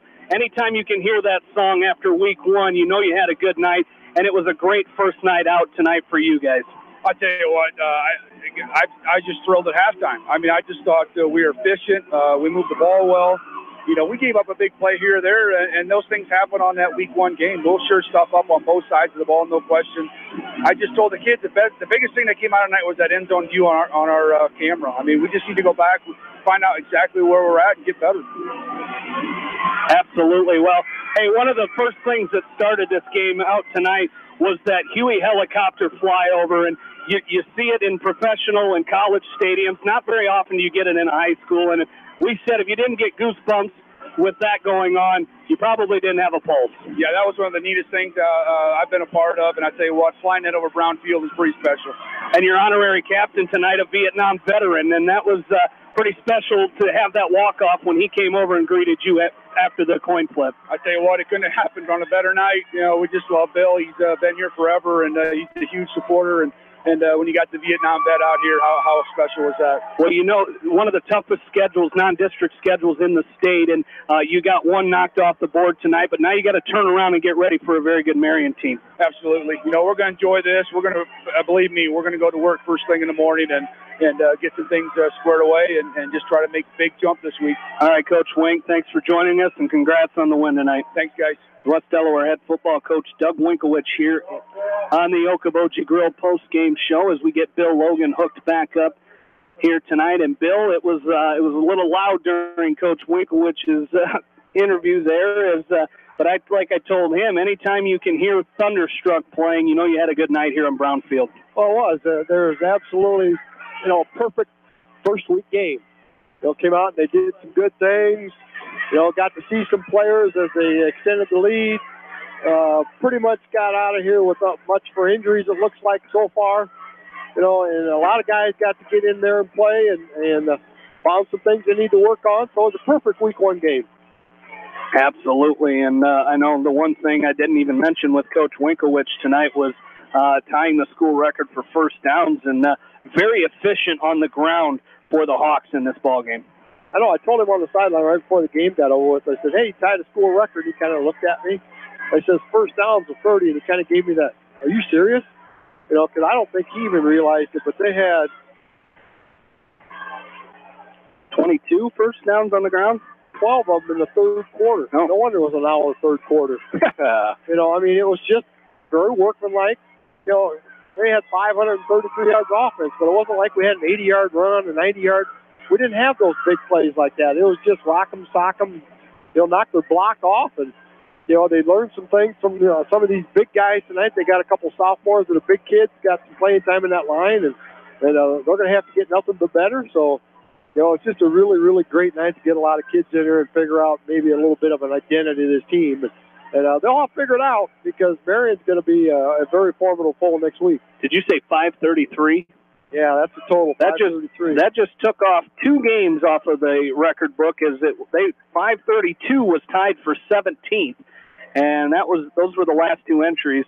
1993 against Western Dubuque and 2010 against Crestwood. So knocked 2 of them off the record book here tonight with that 533 here tonight. Bill, what were the final stats for the both teams here tonight? Final stats for West Delaware: 54 rushes for 376 yards. Caleb Curley. Caleb had a heck of a second half, thanks to his dad in the first half. I went over and apologized to him, and he said, "That's okay. He's been called worse." So Chad had a good first half. Caleb had an awesome second half, and he ended up with 234 yards on 32 carries. So, that's a pretty hefty first night. I'm sure he'll feel it a little bit. And hopefully Dad will give him a break in the morning and let him relax a little bit. Casey, 13 carries for 95 yards. So he did a nice job pulling it and running when he needed to, and that last touchdown run was just kind of a thing of beauty there. A little bad snap, bumbling around, and decided to just run up the middle for a touchdown. So, he's quite an athlete there, and Wink's been excited since last November knowing that he had him coming back at quarterback. So he showed tonight he's got a lot of versatility. For Dubuque Wahlert, they had 18 rushes for 24 net yards tonight. So tremendous job by that rush defense. Passing, Osterberger was 17 out of 30 with 3 picks for 201. So 225 yards of offense, and that's pretty decent for a team that likes to chuck it in the air quite a bit. So, some good things there. Got behind us on a couple passes there, but there again, that's things that they can shore up a little bit. And I have Mitchell Mangold hopefully back next week. I'll, change that rotation a little bit, and hopefully they'll get even a little bit better. Absolutely. Well, you mentioned Marion, and I'm sure the Hawks that were on last year's team will have very good memory of what happened down at Marion last year, losing that game against the Indians, and probably a little redemption time for the Hawks here next. Well, you would hope they'd go in there that mindset, and it's just, it's so important for playoffs this year. District games, you got to win your district, but now this year, it's a whole lot more important to win even these non-district games. Doesn't make any difference by how much. 1 or 50 doesn't make any difference. You just make sure you win them, and then you hope for West Delaware's sake, we hope Dubuque Wahlert goes out and wins the next 8 games because that's going to help the Hawks in their RPI rankings. So if you guys can figure out the playoff rankings this year. You guys have really read the rule books and figured it out because it's a mess this year. Oh, I bet I could figure it out. I've learned from the best down there on the sideline. Figure things out like that. We'll discuss that next Friday on the road trip. Hey, speaking of next Friday, we get to make our first Hawkeye predictions of the year, as we do not get to do that yet tonight. But that's when you know football is in full swing, when you get one more week, and we're getting into Hawkeye football. So you got to be ready for that next week too, Bill. Well, I've been thinking about that. Going to retain my championship. So. I believe you guys tied last year. There was no champion last year. I think Aaron and you and Aaron tied with 3 games apiece. Yeah, but tying is, you know what you always say, kind of like second place. It is. My sister just left for Arizona today, so can't catch her. Well, buddy boy, appreciate Thanks as always, man. Wait, I'm glad you behaved yourself for week number 1, and we'll see if we can do the same next week. Hey, 1 down, 8 to go. All right, man. Bill Logan down on the West Delaware sideline tonight and every night for West Delaware football here on KMCH. Is look at our scoreboard here tonight as we have a final. Cascade defeats Monticello 39-34, so a great ball game tonight between the 6th-ranked Cascade Cougars and Monticello. Independence defeated Owine 51-14. Anamosa leads Maquoketa 14-6 in the 4th quarter. Western Dubuque defeated Clinton 45-7 that's a final, excuse me. In the 2nd quarter, Union leading Beckman 20-0. Final from Edco tonight. Bellevue defeats Edco 41-20. North Lynn, last score in the 1st quarter, led Starmont 26-0. And East Buchanan defeated Maquoketa Valley 42-8.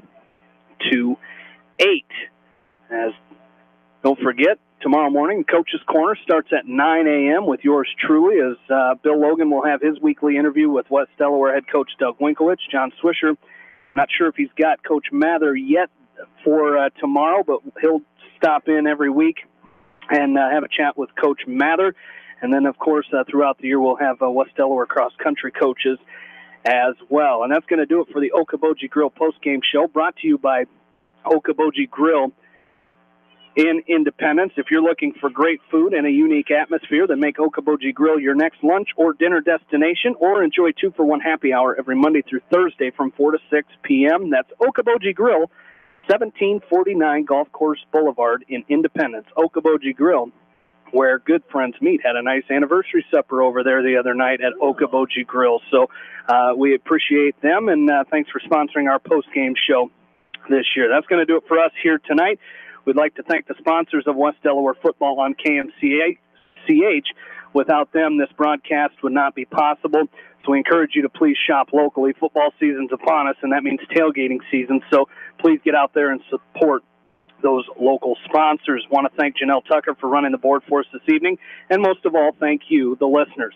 For my partners, Aaron Pleen and Bill Logan, this is Jamie Vasky saying good night from Brownfield in Manchester, Iowa, where once again the final, the West Delaware Hawks 56, the Dubuque Wahlert Golden Eagles 20, in a game that lasted 2 hours and 40 minutes. Stay tuned for a recap of this week's Area Online Game of the Week. And you've been listening to West Delaware Football on Eastern Iowa Sports Station, Mix 94.7 KMCH. At Three Rivers, our customers come first. Your business is very important to us. Our goal is to provide you with the best products and service that you have come to expect from Three Rivers. Visit our website at threeriversfs.com or the location nearest you. Three Rivers, your partner in growth solutions. You expect big hits on the field, but not on the road. So when the unexpected happens, call Krager Body Shop in Dyersville. They specialize in major and minor collision repair and frame straightening. For all of your auto body work, see Krager Body Shop in Dyersville.